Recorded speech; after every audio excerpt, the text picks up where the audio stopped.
আমি তার নাম উল্লেখ করছি না, যে আমায় ঘটনাটি বলেছে আমি তার ভরসাতেই বলি, তবে হয়তো শুনতে বেশি ভালো লাগবে, তার ভাষাতেই বলি হবে। হ্যাঁ, তার ভাষাতেই বলি। ওকে, তো আমি পড়ছি ঘটনাটি কোথাও কোথাও কোথাও বিশ্বাসযোগ্য, কোথাও কোথাও বিশ্বাস অযোগ্য, কিন্তু মানে তারপরেও ঘটনাটি পাঠিয়েছেন এবং আমি জানি না যে এই ঘটনাটি আপনাদের কেমন লাগবে। আমার কাছে ভালো লেগেছে পড়ে।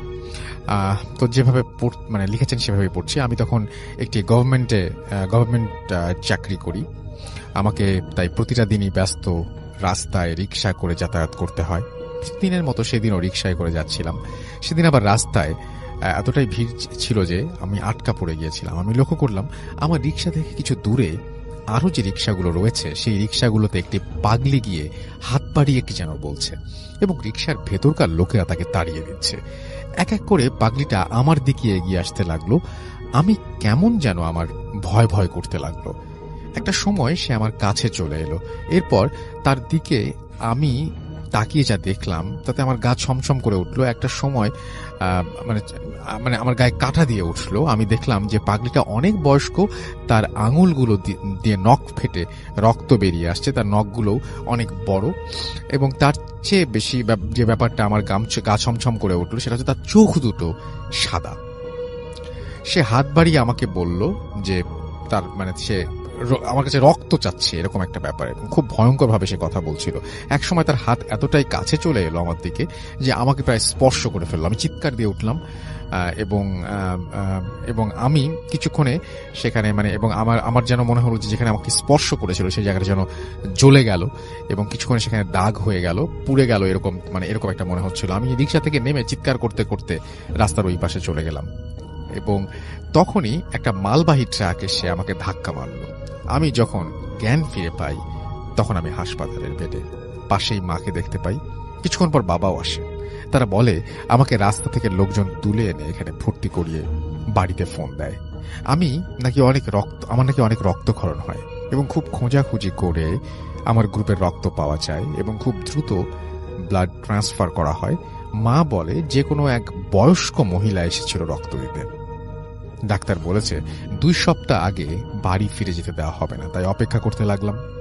প্রতিদিন নার্স আসতো এবং টাইমলি মেডিসিন দিয়ে যেত। একদিন বিকেলবেলা আমি আমার বেডে শুয়ে আছি, হঠাৎ নক করলো দরজা। ভাবলাম নার্স এসেছে। মা ঘুমিয়েছিল তাই নিজে দরজা খুলতে গেলাম। এক বৃদ্ধ লোক আমায় বলল, মা, আমি ক্যান্সারের রোগী, আমার ওষুধ খাওয়ার সময় হয়েছে, নার্স এখনো আসেনি। আমি মূর্খ মানুষ, নিজের ওষুধটা কোনটা খেতে হবে বুঝতে পারছি না। তোমাকে দেখে শিক্ষিত মনে হয়, যদি দয়া করে এসে আমাকে ওষুধটা একটু বুঝিয়ে দাও। আমি ভাবলাম দরজাটা বন্ধ করে যাই, তাই করলাম। অনেকক্ষণ তার সাথে হাঁটছি। অনেকক্ষণ পর হঠাৎ মনে হলো লোকটা হাঁটছে না, অনেকটা যেন ভেসে ভেসে এগোচ্ছে। প্রিয় লিসেনার, শুধুমাত্র বাছাই করা ভয়ানক ঘটনা শুনতে ভিডিওটি না টেনে শেষ পর্যন্ত দেখতে থাকুন এবং প্রত্যেকটা ঘটনা শুনতে থাকুন। এই ভিডিওর মধ্যে আপনারা প্রত্যেকটা ঘটনা বাছাই করা ভয়ানক ঘটনা শুনতে পাবেন। ভূতে প্রেমের যত ভয়ানক ঘটনা আছে প্রত্যেকটা ঘটনা বাছাই করে তারপর প্রতিনিয়ত আমি এই চ্যানেলের মধ্যে পাবলিশ করে থাকি। যারা এখনো এই চ্যানেলটি সাবস্ক্রাইব করেননি তারা অবশ্যই চ্যানেলটি সাবস্ক্রাইব করে নেবেন, সাথে থাকা বেল আইকনটা অন করে দেবেন, যাতে করে বাছাই করা ভয়ানক ঘটনাগুলো পাবলিশ করার সাথে সাথে আপনারা শুনতে পারেন। তাহলে চলুন এই ভিডিওর মধ্যে একটি লাইক দিয়ে আমরা প্রত্যেকটা ঘটনা শেষ ব্যাপারটা ভালো করে বুঝে উঠতে দেখি হঠাৎ লোকটা নেই। এই চোখের সামনে থেকে লোকটা কোথায় গায়েব হয়ে গেল। খুব ভয় করতে লাগলো আমার। আর তখনই দেখলাম সামনে একটা ঘর, সেখান থেকে নীল আলো আসছে। ভাবলাম লোকটা হয়তো ভেতরে ঢুকে গেছে। আমিও ঢুকলাম। কেমন যেন ঠান্ডা ঘরটা, আমার কেমন যেন একটা গন্ধ আসছিল ভেতর থেকে। হঠাৎই দরজা বন্ধ হয়ে গেল। বৃষ্টি পরিষ্কার হতে বুঝলাম এটা একটা মর্গ। দরজা খুলতে পারছিলাম না। হঠাৎ মনে হলো কে যেন পেছন থেকে টানছে। ঘুরেই দেখি একটা লাশ, একে একে সবকটা লাশ আমার চোখে পড়ল। পরদিন চোখ খুললে নিজেকে নিজের বেডে আবিষ্কার করি, পাশে মাকে সব বলি। ডাক্তারদের বলার পর তারা বলে অ্যাক্সিডেন্ট থেকে উঠেছে, তাই ব্রেনে কিছুটা সাময়িক সমস্যা হয়েছে, পরে ঠিক হয়ে যাবে। তবে আমি জানি আসলে সবই আমার চোখের সামনে ঘটেছে। সেদিন আবার একজন মারা গিয়েছিল, বৃদ্ধ লোক। শুনলাম ক্যান্সারে আক্রান্ত ছিল লোকটি। অনেক বড় ঘটনা। আমি এইটুকু পড়লাম। আশা করছি আপনাদের ভালো লেগেছে। আমরা চলে যাব আবারও আপনার ভাইয়ের কাছে। আপনার ভাই, চলুন আপনার তৃতীয় ঘটনাটা শুনে আসি। থ্যাংক ইউ রাসেল ভাই, আমাকে আবার সুযোগ দেওয়ার জন্য।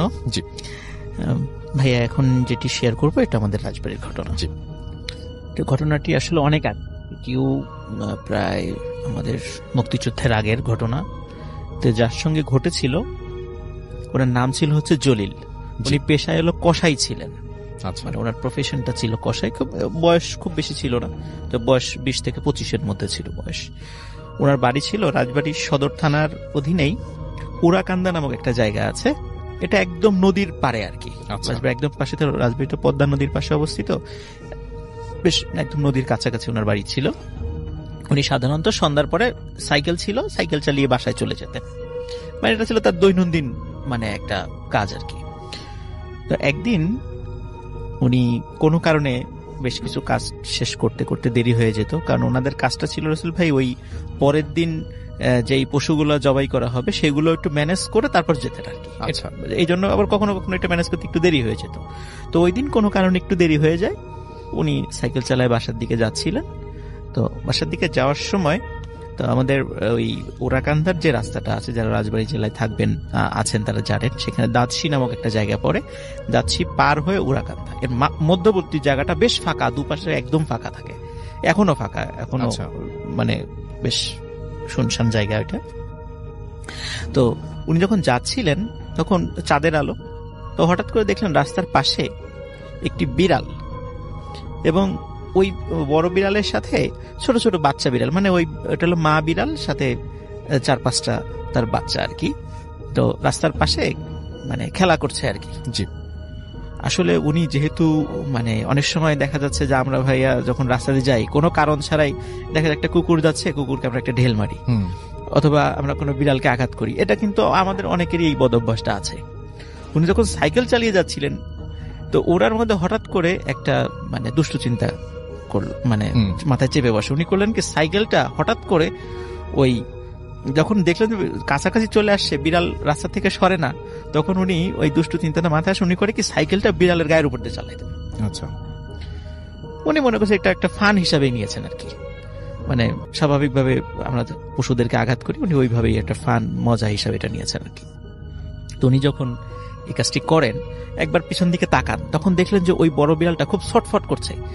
মানে একটা পশুকে যদি জবাই করে ফেলা হয় তখন দেখা যায় যদি যেমন ছটফট করে, লাফালাফি করে, বিড়ালটা ওইভাবে ছটফট করছে। তখন উনি একটু খুশি হন যে যাক, আঘাত দিতে পারছি, ভালো, রাস্তার পাশে থাকবেই কেন, এরকম একটা ভাব আর কি ওনার। তো উনি বাড়িতে চলে যান। তো এরপর রাসেল ভাই মানে যেটা হয় আর কি, এরপরই থেকে আসলে ঘটনাটা শুরু। আচ্ছা, তবে এই বিড়ালের সাথে কি ঘটনাটা ঘটেছিল সেটা আমি একটু বলে তারপর আমি মূল ঘটনাতে যাব। ওখানকার স্থানীয় যারা লোক, যারা কৃষি কাজ করতো, যখন ভোরবেলা তারা কৃষি কাজ করার জন্য এসেছে, তখন দেখে যে একটি বিড়াল এরকম মৃত অবস্থায় পড়ে আছে এবং 4-5টা বাচ্চা ওই বিড়ালের ডেড বডির পাশে বসে আছে। এখন যে লোকই মানে ওই বিড়ালটা রাস্তা থেকে সরাতে যায়, ওই বাচ্চাগুলো সরাতে দেয় না, মানে কিছুতে ওখান থেকে সরাতে দেবে না। আচ্ছা, তখন মানে ওরা বাচ্চাগুলো হয়তো বুঝতে পারছে এই ডেড বডিটা নিয়ে হয়তো বা ওরা কোথাও ফেলে দেবে, কিন্তু কোনো একজন ব্যক্তি, একজন ফজরের নামাজ পড়ে যখন আসছিলেন তখন দেখলেন এই অবস্থা, তখন বললেন যে এই বিড়ালটাকে এইভাবে ফেলে দেওয়া ঠিক হবে না, তো এটাকে আমরা দাফন করে দিই, মানে এমনি মাটিতে দাফন করে দিই। তখন উনি নামাজ পড়ে আসছিলেন, তখন অদ্ভুত ব্যাপার, উনি যখন ওই বিড়ালটার গায়ে হাত দিয়েছেন তখন বাচ্চা বিড়ালগুলো কিচ্ছু বলেনি, এবং যখন ওই বিড়ালটাকে নিয়ে যাচ্ছিল বাচ্চা বিড়ালগুলো পিছনে পিছনে যাচ্ছিল। যখন গর্ত করে, মানে ওই সময় স্থানীয় যারা ওই সময় উপস্থিত ছিলেন তাদের বর্ণনা অনুযায়ী যখন গর্ত করে বিড়ালটাকে মাটিতে পুঁতে দেওয়া হলো, তখন ওই বাচ্চা বিড়ালগুলো ওই মা বিড়ালের কবরের উপরে, মানে বিড়ালের যে কান্নাটা আর কি, সেভাবে, মানে এটা খুব হৃদয় বিদারক একটা দৃশ্য ছিল। তো যাই হোক রাসেল ভাই, এরপরে কিন্তু ওই বাচ্চা বিড়াল মানে কয়েকদিন দেখা গিয়েছিল যে ওই মা বিড়ালের ওই কবরের কাছে এসে কান্নাকাটি করতে বা ওখানে, এরপর থেকে আর কখনো ওই বাচ্চা বিড়ালগুলোকে আর দেখা যায়নি। আচ্ছা, এরপরে রাসেল ভাই যেটা হয় সেটা হচ্ছে যে ওই যে জলিল, যার কথা বললাম, যিনি ওই সাইকেলটা চালিয়ে দিয়েছেন, তার উপরে ওনার স্ত্রী আবার সন্তান সম্ভব ছিলেন। আচ্ছা, যখন ওনার স্ত্রী ওই সময় 8 মাসের হয়তো প্রেগনেন্সির ওই সময়টা ছিলেন, যখন 2 মাস পরে সন্তান ভূমিষ্ঠ হয়, তখন যে অদ্ভুত ব্যাপার যেটা খেয়াল করা যায় সেটা হলো ওই বাচ্চা মনে হয়েছিল যে ওই মায়ের পেটেই মানে তার মেরুদণ্ডটা মুচড়ে ভেঙে দিয়েছে। আচ্ছা। এবং মৃত অবস্থায় সন্তান প্রসব হয়। তো এটা বলে যে এইভাবে তো হওয়ার কথা না। সবাই বলে যে এতদিনের যারা ওখানে ধাত্রী যারা ছিলেন বলে যে আমরা তো কখনো এরকম দেখি নাই। তারপরে হতেই পারে, কোনো কারণে হতেই পারে, হয়তোবা উনি আঘাত পেয়েছিলেন বা পড়ে গিয়েছিলেন, বলে যে এই কারণে হয়তোবা হতে পারে। আচ্ছা। তো এখানে এই বিষয়টা সবাই মোটামুটি শুরুর দিকে স্বাভাবিকভাবে নিয়েছিলেন। আর রাসেল ভাই উনি ওই যে বিড়ালের গার উপর দিয়ে চালিয়ে দিয়েছিলেন, এটা কিন্তু কাউকে বলেন নাই। কারণ এটা উনি এতটাই স্বাভাবিকভাবে নিয়েছেন যে এটা কাউকে বলার উনি প্রয়োজন মনে করেন নাই। আচ্ছা। এরপর থেকে রাসেল ভাই ওনার বাসায় কিছু অদ্ভুত ঘটনা ঘটতে থাকে। সেটা হলো মানে দিনের বেলা হোক বা রাতের বেলা হোক কিছু বিড়ালের উপদ্রব শুরু হয় ওনার বাড়িতে। আচ্ছা। তো বিড়ালগুলো কিছু খায়ও না, কাউকে ক্ষতিও করে না, শুধু বাসার আশেপাশে যে ঘোরাঘুরি করে। আচ্ছা। এবং ওদের খাবার দিলেও কিছু খায় না এবং কাউকে মানে অ্যাটাকও করে না। তো ওরা এটাও বিষয়টাকে আসলে স্বাভাবিকভাবে নিয়েছে বাড়ির সদস্যরা। এটা হতেই পারে, অনেক সময় এরকম বিড়াল টিড়াল আসে। কিন্তু দেখা যাচ্ছে কিছুদিন পর মানে বিড়ালের আনাগোনাটাও একটু বেশি হয়ে যাচ্ছে। প্রথম দিকে 2-3টা ছিল, পরে 4-5টা, তারপর 10টা, 12টা, 16টা, 20টা, এরকম করে আস্তে আস্তে মানে বাড়ছে। মানে বিড়ালটা এমন একটা অবস্থা যে বাড়ির চারদিকে বিড়ালগুলো থাকে কিন্তু বাড়ির কাউকে ক্ষতিও করে না। কিন্তু মানে খুবই একটা অদ্ভুত ব্যাপার যে এত বিড়াল ওই বাড়িতে কোথা থেকে আসছে। এর মধ্যে রাসেল ভাই একদিন মানে ওই জলিল যিনি, উনি রাতের বেলা, কারণ গ্রামের বাড়িগুলোতে সাধারণত ওয়াশরুমগুলো বাইরে থাকে, তো উনি রাতের বেলা ওয়াশরুমের জন্য বাইরে বের হন। সময়টা ছিল তখন শীতকাল। তো উনি হাতে একটা হারিকেন ছিল। আচ্ছা। তো হারিকেনটা নিয়ে বের হন। বের হওয়ার পর তো উনি মানে খেয়াল করছিলেন হারিকেনের আলোটার যে রেঞ্জ, যতটুকু আলো, ওই আলোটার ওই পাশে অসংখ্য বিড়ালের মতো মানে চোখ জ্বলছে। মানে দুটো চোখ, আমরা দেখি রাতের বেলা কুকুর বা বিড়ালের চোখ জ্বলে, মানে অসংখ্য এরকম চোখ চতুর্দিকে। আচ্ছা। কিন্তু আলোটার কাছে আসতে পারছে না, মানে আলোর মধ্যে আসছে না, আলোটার ওই পাশে আছে। তখন উনি চিন্তা করছেন হয়তো ভাই বিড়ালগুলো হবে, কিন্তু উনি ভয় পান ওই সময় একটু। আচ্ছা। যে এতগুলো কেন, এটা কি অন্য কিছু? তখন উনি যেটা করেন সেটা হলো যে ওয়াশরুমে যাওয়াটা একটু দেরি করে উনি হারিকেনটা নিয়েই ওই বিড়ালগুলোকে তাড়া করা শুরু করেন। আচ্ছা। তখন তাড়া করার পরে দেখে সবগুলো চলে গেছে। তখন উনি যখন আবার ওয়াশরুমে যাবেন তখন দেখেন যে আগের থেকেও দ্বিগুণ পরিমাণ বিড়াল চতুর্দিকে। আচ্ছা। তখন উনি চিন্তা করেন মনে হয় যে দিনের বেলা মানে এগুলা গিয়ে আরগুলোকে ডেকে নিয়ে আসছে, উনি এটা মনে করেন। উনি আবার সেগুলোকেও তাড়িয়ে দেন। তখন মনে হলো যেগুলো তাড়িয়েছে তার থেকেও আরো দ্বিগুণ পরিমাণ বিড়াল চলে আসছে এখানে, এবং ওই আলোর ভিতরে তার আসতে পারছে না। আচ্ছা। তখন উনি চিন্তা করেন এটা মোটেও স্বাভাবিক বিষয় নয়। তখন উনি যেটা করেন সেটা হলো যে তখন উনি ওনার ঘরের দিকে যেতে থাকেন। এর মধ্যে কি হয় রাসেল ভাই, আসলে ওই হারিকেনটাতে আবার তেল ছিল খুবই কম, এটা উনি খেয়াল করেন নাই। উনি দেখলেন যে হারিকেনের তেলটা ফুরিয়ে গেছে, যে কোনো সময় হারিকেনটা বন্ধ হয়ে যাবে। এবং উনি খেয়াল করছেন ওই আলোর রেঞ্জের মধ্যে তো আসতে পারছেন। উনি এটাও বুঝলেন যে যখনই এই আলোটা বন্ধ হয়ে যাবে তখনই এই বিড়ালগুলো আমাকে অ্যাটাক করবে। তখন উনি ঠিক ঘরের কাছাকাছি যখন আসার পরে হারিকেনটা ফেলেই এক দৌড়ে ঘরে চলে যান। তখন উনি জানালা দিয়ে দেখেন যে হাজার হাজার বিড়াল ওনার দরজার বাইরে। আচ্ছা। তখন উনি চিন্তা করেন যে এই ঘটনাগুলো কেন ঘটছে। তখন উনি পরিবারের সাথে শেয়ার করেন যে আমি তো এইরকম একটা ঘটনা ঘটেছিল, তো আমি তো বিষয়টা খুব স্বাভাবিকভাবে নিয়েছিলাম, কিন্তু এখন এই যে বাসায় যে এই পরিমাণ বিড়ালগুলো আসছে আমার মনে হয় ঘটনা। তখন উনি যেটা করেন, উনি ওই যেখানে ওই বিড়ালটাকে উনি আঘাত করেছিলেন সেখানে আশেপাশের লোকজনের কাছে জিজ্ঞাসা করেন।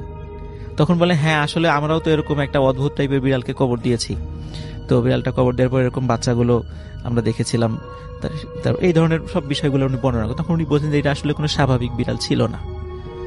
তখন এদিকে রাসেল ভাই ওনার যতগুলো সন্তানের পরে হয়েছিল প্রত্যেকেরই কিন্তু তারা মৃত অবস্থায় ভূমিষ্ঠ হয়েছে, এবং প্রত্যেকেরই একই রকম অবস্থা, মনে হচ্ছে ওদেরকে কেউ মানে মুচড়ে ওদের কোমরটা ভেঙে দিয়েছে। এইভাবে ওনার প্রায় 6-7টা বেবি ওনার এইভাবে মৃত অবস্থায় প্রসব হয় ওনার ওয়াইফের। তো এরপরে ভালো একজন মানে আলেমের সাথে পরামর্শ করেন, তখন বলেন যে আসলে ওই বিড়ালটা ছিল একটা মা বিড়াল, আচ্ছা, ওরা এমনিতেই চাঁদের আলোতে খেলা করছিল, তোমার উচিত হয় নাই ওর গায়ের উপর দিয়ে সাইকেলটা চালিয়ে দেয়া। তখন যেহেতু তুমি এটা অন্যায় করেছো, তো এটার পানিশমেন্ট হিসেবে এটা হচ্ছে, তো এটার সমাধান হলো যে আল্লাহর কাছে দোয়া করো, কারণ যেহেতু হত্যার বদলে হত্যা, ওরা জিনরা এটাই বিশ্বাস করে, তো আল্লাহর কাছে দোয়া করো, ওরা যদি আল্লাহ যদি ওদের মনটা নরম করে দেয়, হয়তোবা তুমি এই জায়গা থেকে বের হয়ে আসতে পারবে। তো তারপর রসুল ভাই একজন ভালো আলেমের সাথে পরামর্শ করার পরে উনি আবার মানে নাম বলছি না, উনি বর্তমানে ঢাকার বর্তমানে না মানে অনেক আগে ঢাকার একটা স্বনামধন্য মাদ্রাসায় মুহাদ্দিস হিসেবে কর্মরত ছিলেন, তা উনি এখন আর জীবিত নাই। তো উনি ওই জিনদেরকে ডেকেছিলেন, তখন ওরা বলেছিল যে সে যেহেতু ইচ্ছাকৃতভাবে ঘটনাটা ঘটিয়েছে, সুতরাং আমরা মানে প্রতিশোধ নেবই। তখন উনি বলেছিলেন যেহেতু একটা মানুষ উনি অন্যায় করেছেন, ওনার অনাগত সন্তানগুলো তার কোনো অন্যায় করেনি, তো তোমরা ওনাকে ছেড়ে দাও, ওনার পাপের প্রায়শ্চিত্ত যথেষ্ট হয়েছে, ওনাকে এবার মুক্তি দাও। তখন বলেছিলেন যে আপনি যেহেতু একজন খুবই পরহেজগার ব্যক্তি, তা ও যদি ওয়াদা করে যে আর কখনো এইভাবে মানে অকারণে কোনো মানে পশুকে বা কাউকে কষ্ট দেবে না, তাহলে আমরা চিন্তা ভাবনা করে দেখতে পারি। তবে ওই আলেমের রিকোয়েস্টেই পরবর্তীতে মানে ওই জিন্না তাকে ক্ষমা করে দেয় আর কি, এবং তারপর থেকে উনি স্বাভাবিকভাবেই জীবনযাপন করেন। ওনার সন্তানরা এখনো জীবিত আছে, মানে এখনো পরবর্তী যে সন্তানগুলো হয়েছিল তো তারা স্বাভাবিকভাবেই হয়েছিল, তা ওনার বংশধররা এখনো আছে আর কি, তারা ওরাকান্দায় বসবাস করে, রাজবাড়ী জেলা ওরাকান্দা নামক গ্রামে। আচ্ছা, তো এখানে রাসেল ভাই আমরা ওই যে শুরুতে যে বিষয়টা বললাম যে এই যে রাতের বেলা হোক বা দিনের বেলা হোক অকারণে বিভিন্ন প্রাণীদেরকে কষ্ট দেয়া, এটা হোক সেটা জিন না যাই হোক সেটা, কিন্তু এটা এভাবে কিন্তু আমাদের ধর্মেও কিন্তু বা হাদিসে বা এইগুলো বলা আছে যে অকারণে কোনো প্রাণীকে যেন আমরা কষ্ট না দিই। তো যে কোনো সময় এই ধরনের একটা বিপদ চলেই আসতে পারে। থ্যাংক ইউ রাসেল ভাই, থ্যাংক ইউ সো মাচ। এটা আমার মেজো ভাইয়ের কাকি শাশুড়ির মৃত্যুকে নিয়ে ঘটনা। তারা আমাদের পাশের জেলাতেই থাকেন, কারণ বশত জেলাটার নামটা বললাম না।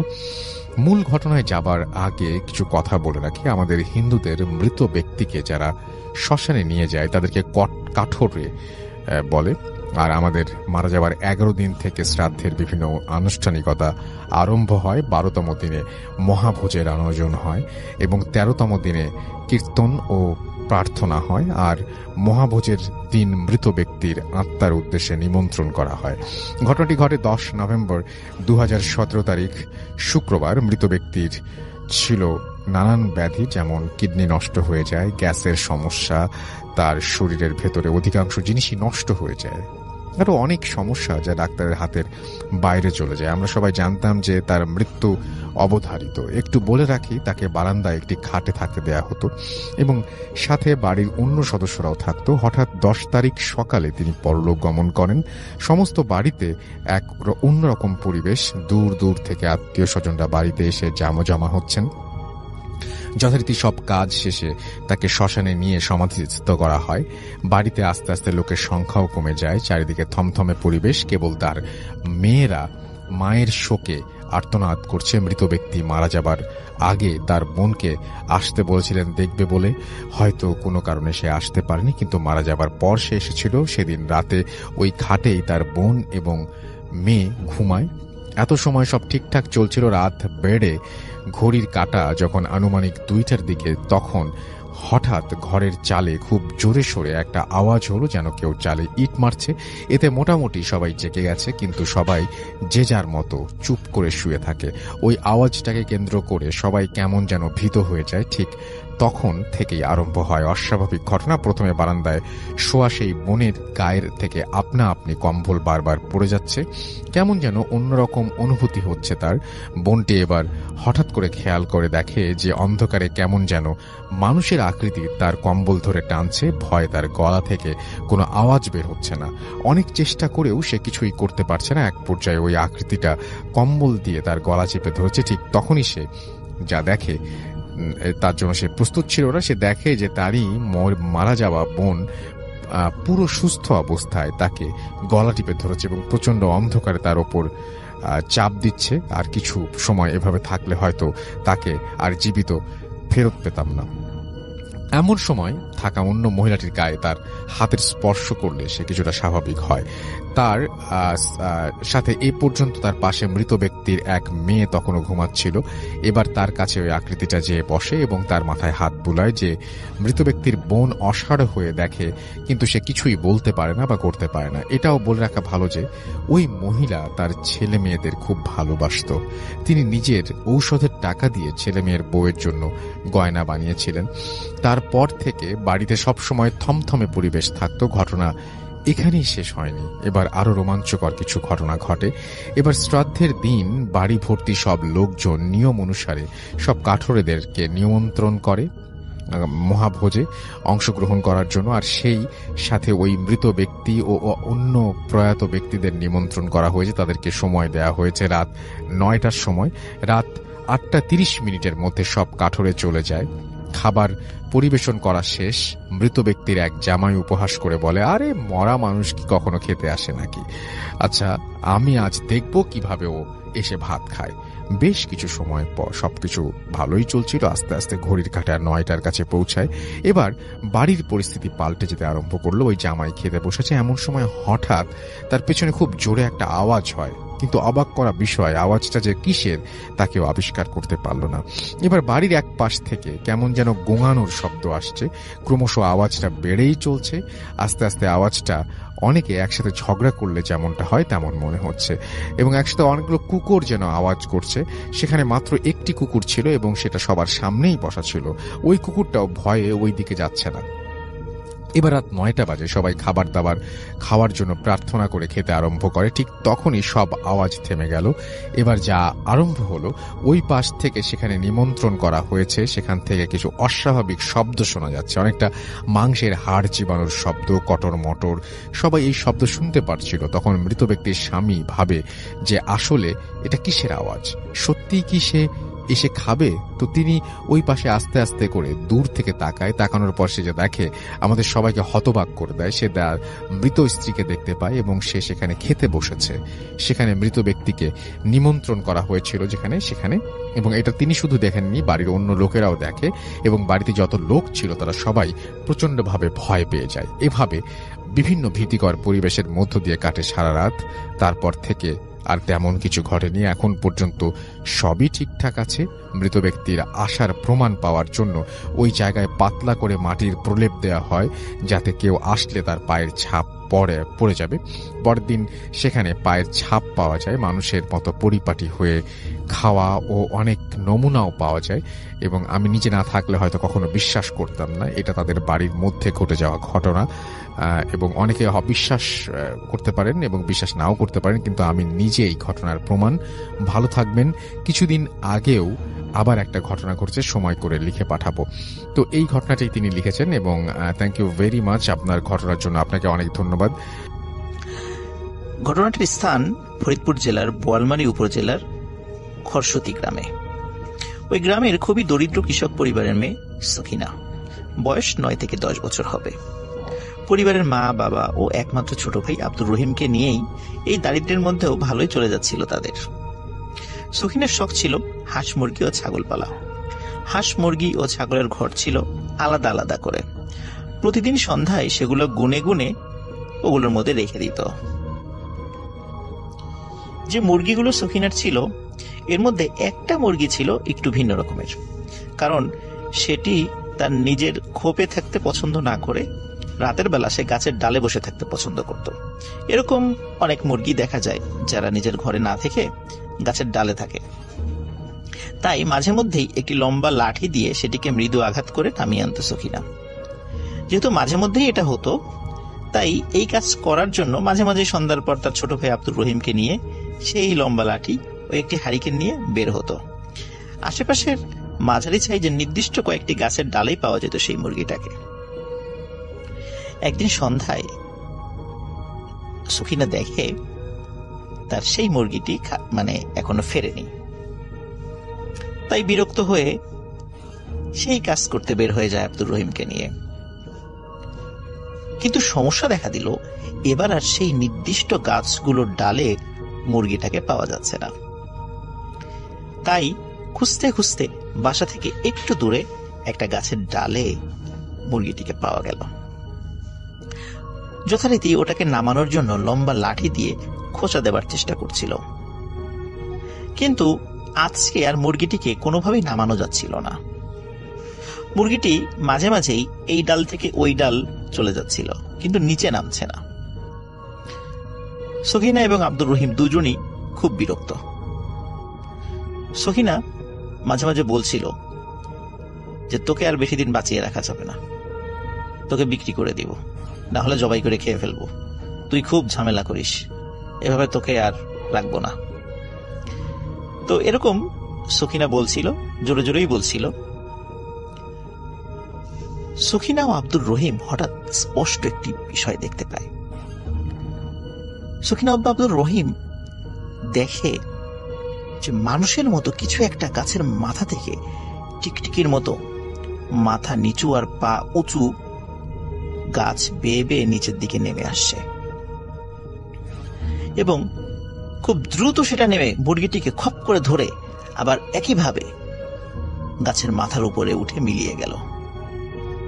ওরা মারাত্মক ভয় পেয়ে চিৎকার করতে করতে বাড়িতে ফিরে যায় আর সবাইকে বিষয়টা খুলে বলে। কিন্তু সবাই এই বিষয়টিকে আমলে নেয় না। কেন আমলে নেয় না? কারণ হচ্ছে যে গ্রামে অনেক ধরনের প্রাণী থাকে যেগুলো হাঁস মুরগি খেয়ে থাকে, এর মধ্যে গন্ধগোকুল বা খাটাস এগুলো অন্যতম। সবাই বলে যে তোরা এই জিনিসটাকেই দেখেছিস, এগুলো কোনো ভূত প্রেত না, অন্য কিছু না, খাটাস বা গন্ধগোকুল এগুলোই হবে। যেহেতু ওরা দুজনই বাচ্চা কাচ্চা ছিল, তাই বাচ্চা কাচ্চাদের কথা কেউ পাত্তা দেয় না।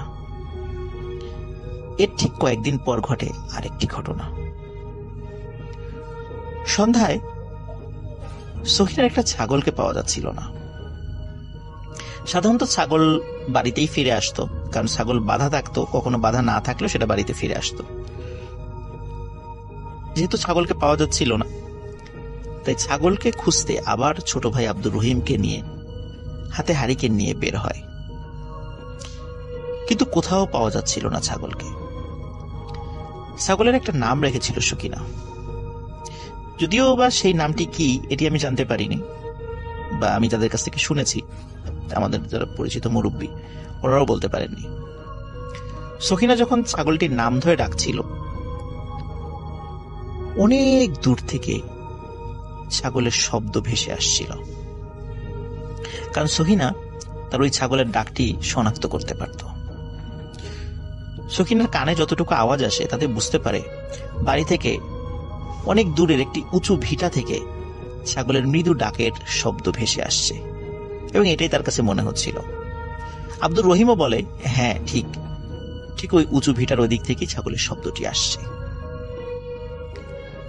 তখন ওরা দুজন ওদিকে চলে যায়।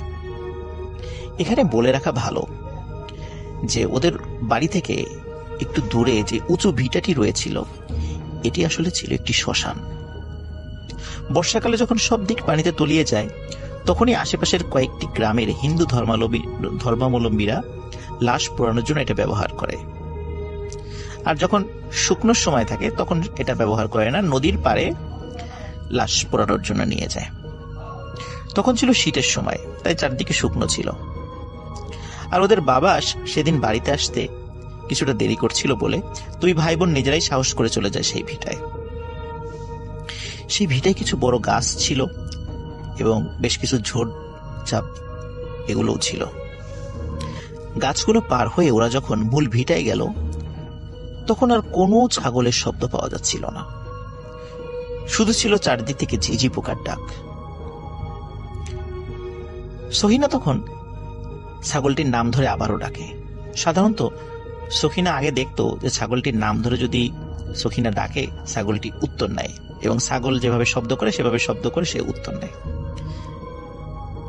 সখিনা যখন কয়েকবার ছাগলটিকে ডাক দেয়, তখন আবারও ছাগলের শব্দ তাদের কানে ভেসে আসে, কিন্তু এবার মনে হয় যে ছাগলের শব্দটি ঠিক মাটির উপর হচ্ছে না, মাটির উপর থেকে উঁচুতে, মনে হচ্ছে গাছের আগার থেকে এই শব্দটি ভেসে আসছে। তখন ওরা যখন আবারও ছাগলটির নাম ধরে ডাক দেয়, তখন এক পাশ থেকে ছাগলের শব্দ আসে। ওরা দেখে এটি লম্বা গাছের দিক থেকে শব্দটি আসছে। সখিনা এবং আব্দুর রহিম হাতে হারিকেন নিয়ে সেই গাছটির দিকে যায়, কিন্তু সেখানে গিয়ে উপর দিকে তাকিয়ে কোনো ছাগল দেখতে পায় না। আবারও ডাক দেয়। তখন মনে হলো যেই জায়গা থেকে একটু আগে ওরা সরে এসেছে সেই দিকে গাছ রয়েছে, সেই গাছের উপর থেকে শব্দ আসছে। ওরা সেদিকে চলে যায়, গিয়ে উপর দিকে তাকিয়েও কোনো ছাগল দেখতে পায় না। তখন আবারও ছাগলটির নাম ধরে সখিনা ডাক দেয়। এবারে ডাকেও ছাগলটি উত্তর নেয় তার মতো করে শব্দ করে, কিন্তু মনে হচ্ছিল অন্য আরেকটি গাছ থেকে সেই শব্দ ভেসে আসছে। তার মানে হচ্ছে ছাগলটির শব্দ সরে সরে যাচ্ছিল, একই জায়গায় ছিল না। এবার যখন তার একটি গাছ শনাক্ত করে সেই গাছের নিচে গিয়ে উপর দিকে তাকায়, এবার ছাগলের দেখা পায়। অদ্ভুত ব্যাপার হচ্ছে ছাগলটি ওই গাছের অনেক উঁচু একটি ডালে দাঁড়িয়ে আছে, অনেক কষ্ট করে দাঁড়িয়ে আছে, মনে হচ্ছে এখনই পড়ে যাবে, কারণ ছাগল তো গাছের ডালে আসলে দাঁড়িয়ে থাকতে পারে না। এখন প্রশ্ন হলো, ছাগল এই গাছে উঠল কিভাবে? ওঠার তো কোনো সম্ভাবনাই নেই। আর ডালের উপর যে দাঁড়িয়ে আছে, মনে হচ্ছে মাত্র ও ডালের উপর দাঁড়িয়েছে, কেউ ধরে ওকে দাঁড় করিয়ে দিয়েছে এবং এখনই পড়ে যাবে এমন মনে হচ্ছে। চাঁদের আলোয় হঠাৎ দেখে সেই ছাগলটিকে ধরতে সেই মানুষের মতো অদ্ভুত প্রাণীটি নেমে আসছে। ছাগলটি ভয়ে ডাল থেকে লাফ দেয়। লাফ দিয়েই ছাগল মারাত্মক আহত হয়। কিন্তু সখিনা এবং আব্দুর রহিম দেখে মানুষের মতো সেই অদ্ভুত প্রাণী মাথা নিচে এবং পা উপরে টিকটিক টিকির মতো করে গাছ থেকে মাটিতে নেমে আসছে। সখিনা এবং আব্দুর রহিম ছাগলের চিন্তা বাদ দিয়ে ওরা ভয়ে দুজনই বাড়ির দিকে দৌড় দেয়। ততক্ষণে ওদের বাবা বাড়িতে ফিরে এসেছিল। যখনই শোনে যে ওই শ্মশানের ওইদিকে ওই ঘটনা ঘটেছে, তখনই ওর বাবা বলে, তোরা ওদিকে কেন গিয়েছিস? ওদিকে রাত্রেবেলা যাওয়াটা তোদের মোটেও উচিত হয়নি। তখন সখিনা ও আব্দুর রহিমের বাবা আশপাশ থেকে আরো কয়েকজন লোককে ডেকে নিয়ে, হাতে টর্চ লাইট নিয়ে, কারো হাতে মশাল ছিল, কারো হাতে হারিকেন ছিল, তারা ওই শ্মশানের দিকে যায়। আব্দুর রহিম ও সখিনাও যায়। তারা সেখানে গিয়ে একটা অদ্ভুত ঘটনা দেখে। ঘটনা তো না, মানে বিষয় দেখে, লক্ষ্য করে। তারা দেখে যে ছাগলটি তারা রেখে এসেছিল, সেই ছাগলটির মাথা নেই এবং মনে হচ্ছিল যে ছাগলের বুক চিরে কেউ ভিতরের হৃৎপিণ্ডটা নিয়ে গেছে। চারদিকে রক্ত আর রক্ত। ছাগলের মাথা এবং হৃৎপিণ্ডবিহীন দেহ তারা দেখে এক একজন এক এক রকমের মন্তব্য করে। কেউ কেউ বলে এটা হচ্ছে একটা পিচাস, শুদ্ধ বাংলা যেটাকে পিশাচ বলা হয়, যে এটা কোনো পিচাসের কাজ। কেউ কেউ বলে না, ওরা বাচ্চা মানুষ, ওরা ভুল দেখেছে, এটা হয়তো বা কোনো মেছো ভাগ বা এই টাইপের কিছু হবে, এরকম কিছু না। কিন্তু গ্রামবাসী একটা বিষয় লক্ষ্য করে, সেটি হচ্ছে যে ওখানে যে পায়ের ছাপ দেখতে পায়, এই ছাপটির আসলে মানুষের মতোই পা, কিন্তু পায়ের যে ছাপটি ছিল সেটির আকার মানুষের যে স্বাভাবিক রকমের পা থাকে তার থেকে বেশ বড়। এবং অদ্ভুত ব্যাপার হচ্ছে পায়ের ছাপ যেখানে ছিল তার সামনে হাতের ছাপও ছিল। তার মানে হচ্ছে এই প্রাণীটি হাত পা উভয়কে নির্ভর করে চলাফেরা করে। এবং গাছে, একটি লম্বা গাছের কাছে গিয়ে দেখে সেখানে রক্তের ছাপ রয়েছে। তার মানে হচ্ছে সত্যি কোনো প্রাণী ছাগলটির মাথা ছিঁড়ে নিয়ে এবং বুক চিরে হৃৎপিণ্ডটা বের করে নিয়ে গাছের উপরে চলে গেছে। গ্রামবাসী ফিরে এসে গ্রামের যে মেম্বার ছিলেন তাকে বিষয়টা বলে। তখন সিদ্ধান্ত হয় যে ওই শ্মশানে যে গাছগুলো আছে, ঝোড়ঝাপ আছে, সেগুলো পরিষ্কার করতে হবে। সত্যি সেটা করা হয়, কিন্তু গ্রামের কেউ কেউ মনে করেছিল এটি আসলে কোনো হিংস্র প্রাণীর কাজ নয়, এটি পিশাচের কাজ। অদ্ভুত ব্যাপার হচ্ছে, গ্রামের কোনো বয়স্ক মানুষ ওই অদ্ভুত প্রাণীটিকে দেখেনি, কিন্তু সখিনা ও আব্দুর রহিমের মতো কিছু বাচ্চা কাচ্চা রাতের বেলায় অদ্ভুত প্রাণীটিকে দেখেছে। কিন্তু কোনো বড় মানুষ এটিকে দেখেনি। এটি একটি রহস্য যে এটি যদি সত্যি কোনো প্রাণী হতো তাহলে সবার চোখেই সেটা ধরা পড়ত। কেন শুধু বাচ্চা কাচ্চারাই সেটাকে দেখেছে, কেন বড়দের সামনে ধরা দেয়নি? এই রহস্যটি আজও রয়ে গেছে। কিন্তু একজন ভালো আলেম উনি পরবর্তীতে এটা নিয়ে অ্যানালাইসিস করে বলেছিলেন, সত্যি এটা একটা পিশাচ, এটি কোনো প্রাণী নয়। এরপরেও ওই গ্রামের বেশ কিছু হাঁস মুরগি মিসিং হয়, কিন্তু এটি আসলে কে নিয়েছে তার কোনো প্রমাণ পাওয়া যায় না। কেউ কেউ বলেছিল এটি সেই পিশাচেরই কাজ, কিন্তু আসলে কে নিয়েছে এটি কেউ জানে না। এখনো নাকি কখনো কখনো কখনো কোনো বাচ্চা কাচ্চারা সেটিকে দেখে। এটি ছিল ঘটনা। আমরা এখন আমাদের একটা চমৎকার ঘটনায় যাব। আমাদের নতুন একজন অতিথি এসছেন, তার কাছে। তারপরে তো বাবু ভাই আছেন, সুতরাং আমি এটাই বলছি যে আপনাদের অপেক্ষা করতে হবে। আজকের এই ঘটনাটি চমৎকার একটি ঘটনা। আমরা চলে যাচ্ছি। কিছু না হলেও এটা 60s এর গল্প হবে। আমার বাবা তখন ইয়েতে একটা জার্মান কোম্পানিতে কাজ করতেন, ওটার নাম ছিল হচ্ছে গিয়ে ডিম্যাগ, এবং তারা পারাদীপ পোর্ট, যেটা ইন্ডিয়ার উড়িষ্যাতে একখানা মোহনার পাশে, একদম আপনার ইয়েতে যেটা সমুদ্রের ওখানে, তারা একটা স্টিল প্ল্যান্ট ওখানে কনস্ট্রাক্ট করতে যায় আর কি। তো ফিজিবিলিটি রিপোর্ট টিপোর্ট এইসব জিনিসপত্রগুলো আমার বাবা তৈরি করছিলেন, তাই জন্য ওনার ওখানে থাকতে হতো। উনি ওখানে একটা সার্কিট হাউসে থাকতেন আর একাই থাকতেন। ওকে। তো এরকম একদিন হঠাৎ উনি ওনার যে খাস বেয়ারা থাকে তার থেকে শুনলেন যে মোহনার পাশে একটা গ্রামে নাকি খুব সুন্দর ইলিশ মাছ উঠেছে। তো ইলিশ মাছের লোভ সামলাতে পারলো না আমার বাবা। আমিও লোভী, উনিও লোভী ছিলেন। হ্যাঁ, আমরা খেতে খুব ভালোবাসি আর কি সবাই।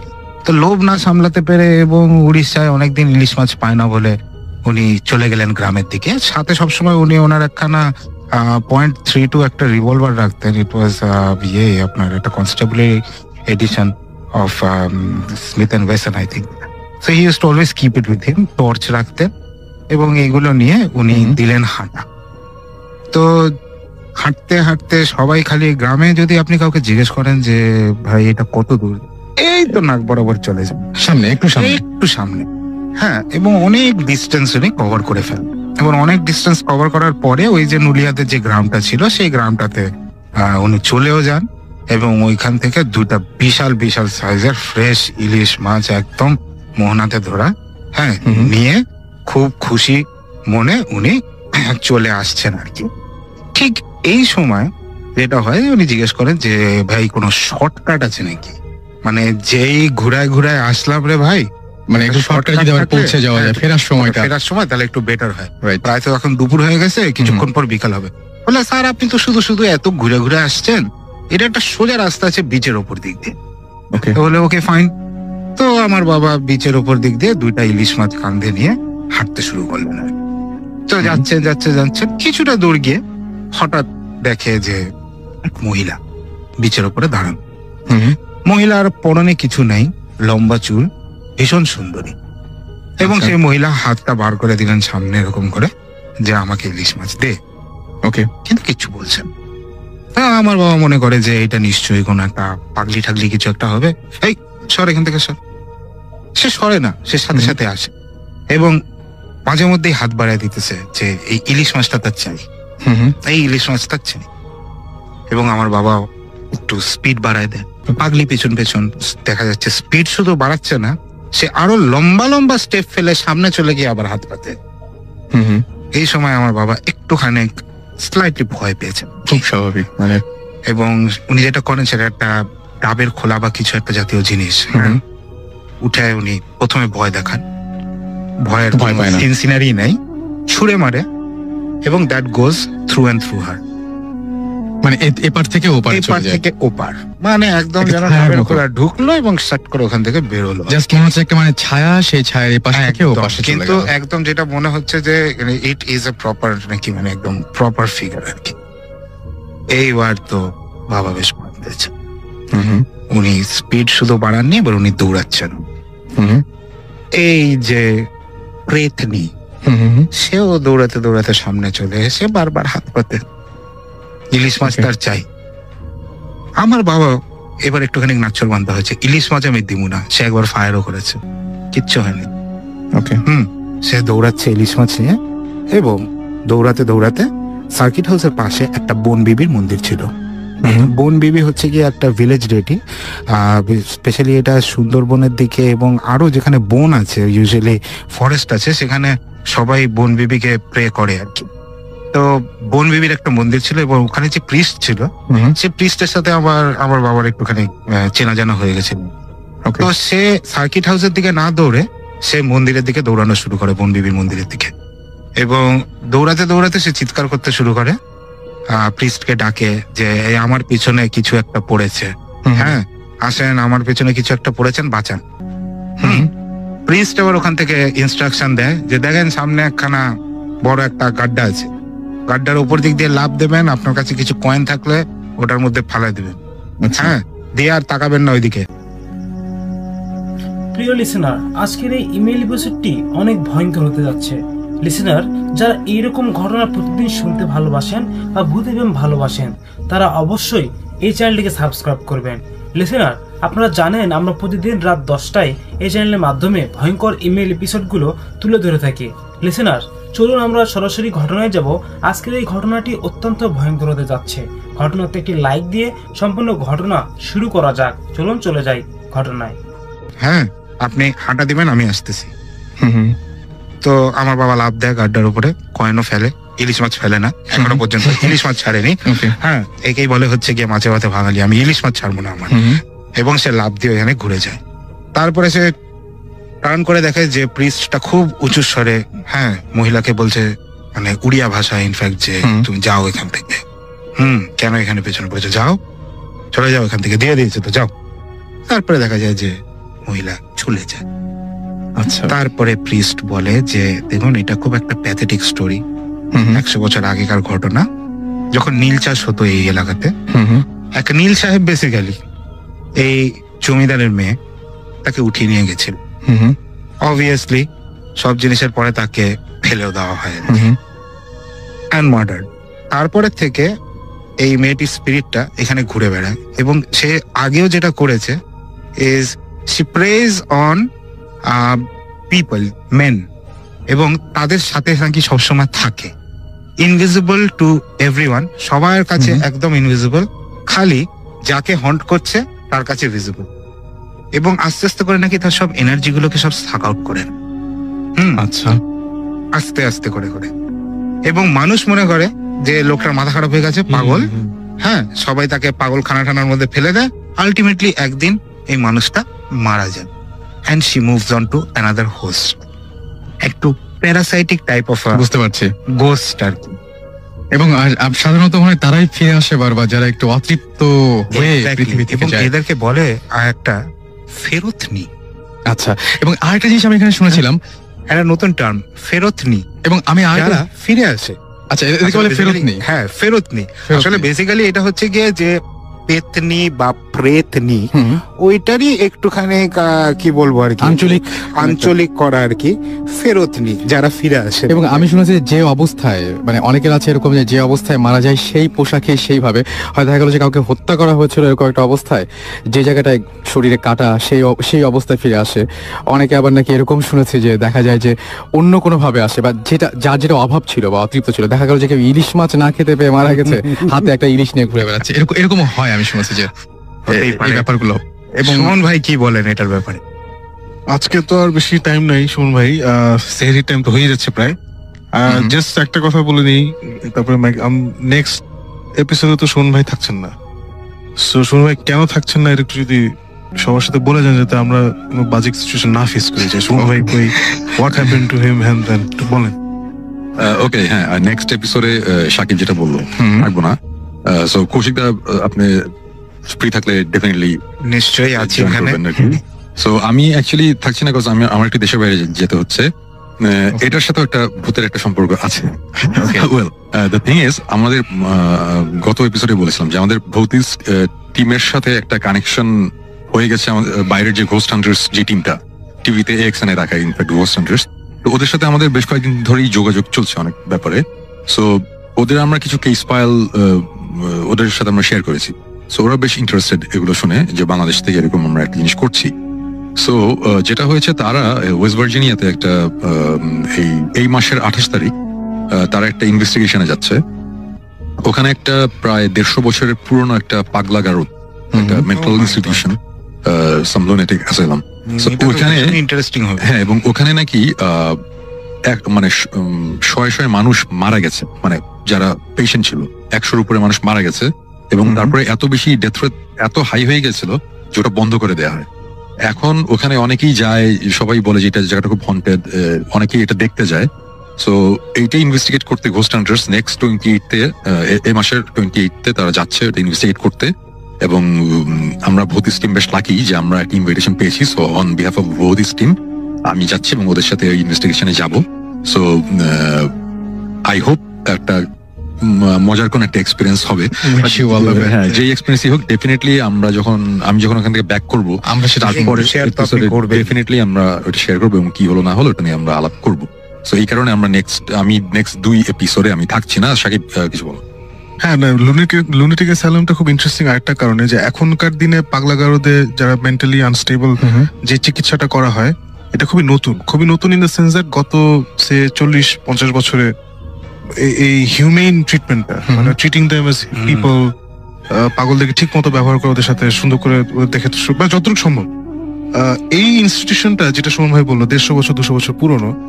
আগে কিন্তু যারা পাগল হয়ে যেত তাদেরকে অমানসিক সব ট্রিটমেন্ট দেওয়া হতো, মানে literally electric shock therapy, brain কেটে মাথা কেটে ব্রেন খুলে দেখা হতো ওদের ফাংশনস কি হচ্ছে, বিকজ কেউ জানতো না তো একটা লোক পাগল হয়ে গেছে যে সো কি করলেও ঠিক হবে কেউ জানতো না। সো ওই জানার জন্যই হোক বা যে কারণে হোক, মানে অমানসিক সব টর্চার করা হতো এদের উপরে। সো সুমন ভাই যেটা বললেন যে ডেথ রেট বাড়ার পিছনে this was a big factor আর কি।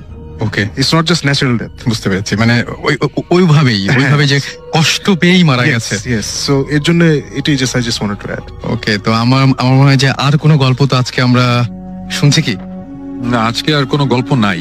ওকে, টাইমও প্রায় শেষ হওয়ার আগে আমি জাস্ট ছোট্ট একটা ঘটনা বলি। শিওর। সেটা হচ্ছে ধানমন্ডি 27 নম্বরে একটা বাসা আছে, একটা অ্যাপার্টমেন্ট কমপ্লেক্স আছে। নাম্বার আমি বলতে পারছি না স্বাভাবিকভাবেই, বাট আপনারা যদি কখনো ধানমন্ডি 27 নম্বর রোড দিয়ে যান রাত্রেবেলা, 2 পাশের বাসাগুলো অ্যাপার্টমেন্ট বিল্ডিং গুলো একটু খেয়াল করবেন। ওকে, একটা অ্যাপার্টমেন্ট বিল্ডিং এ বড় জোর 6টা কি 7টা লাইট জ্বলে, 6টা কি 7টা রুমের লাইট জ্বলে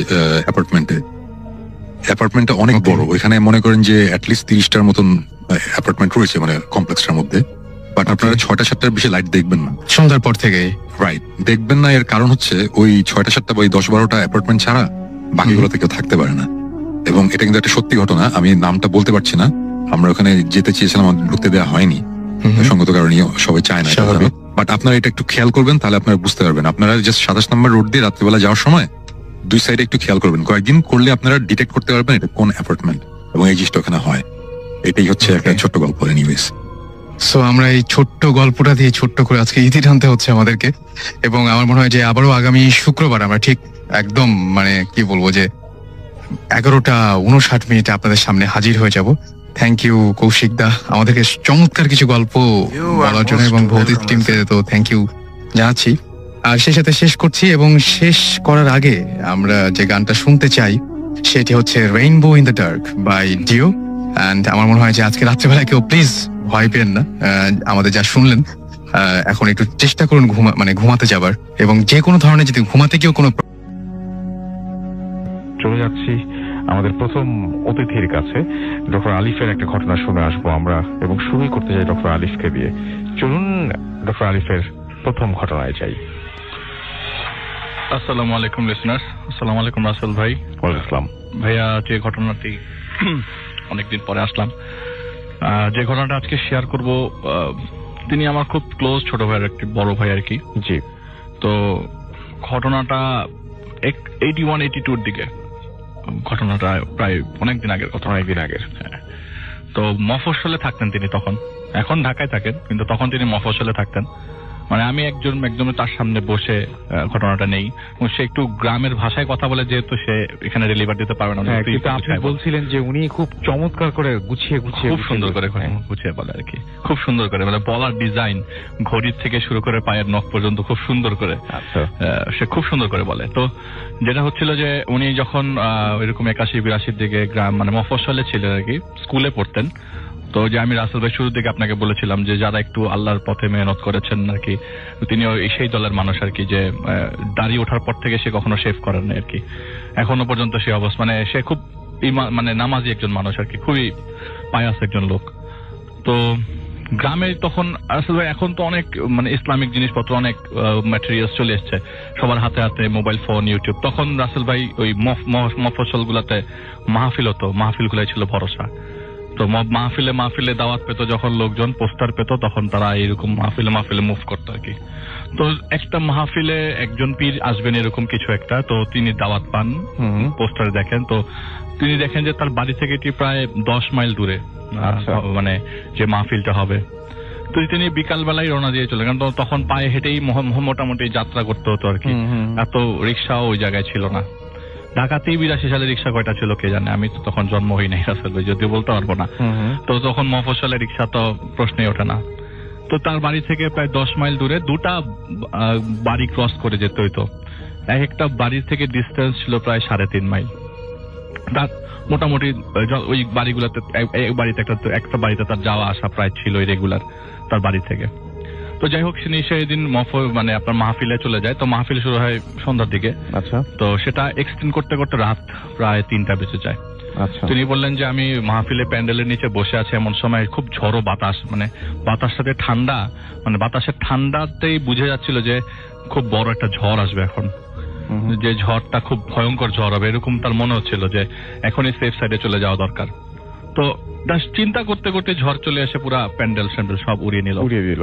একটা মাঠে হচ্ছিল, তো প্যান্ডেলটা উড়ে গিয়েছে। ঠিক কিছু দূরে একটা বিল ছিল, তো বিলের পাশে আপনার এই মাহফিল হলেই দেখা যেত যে ওই মুড়ি মুরকি, তারপরে মুরালি, সব মানে খাওয়া দাওয়ার দোকানপাট বসতো আর কি টুকরিতে।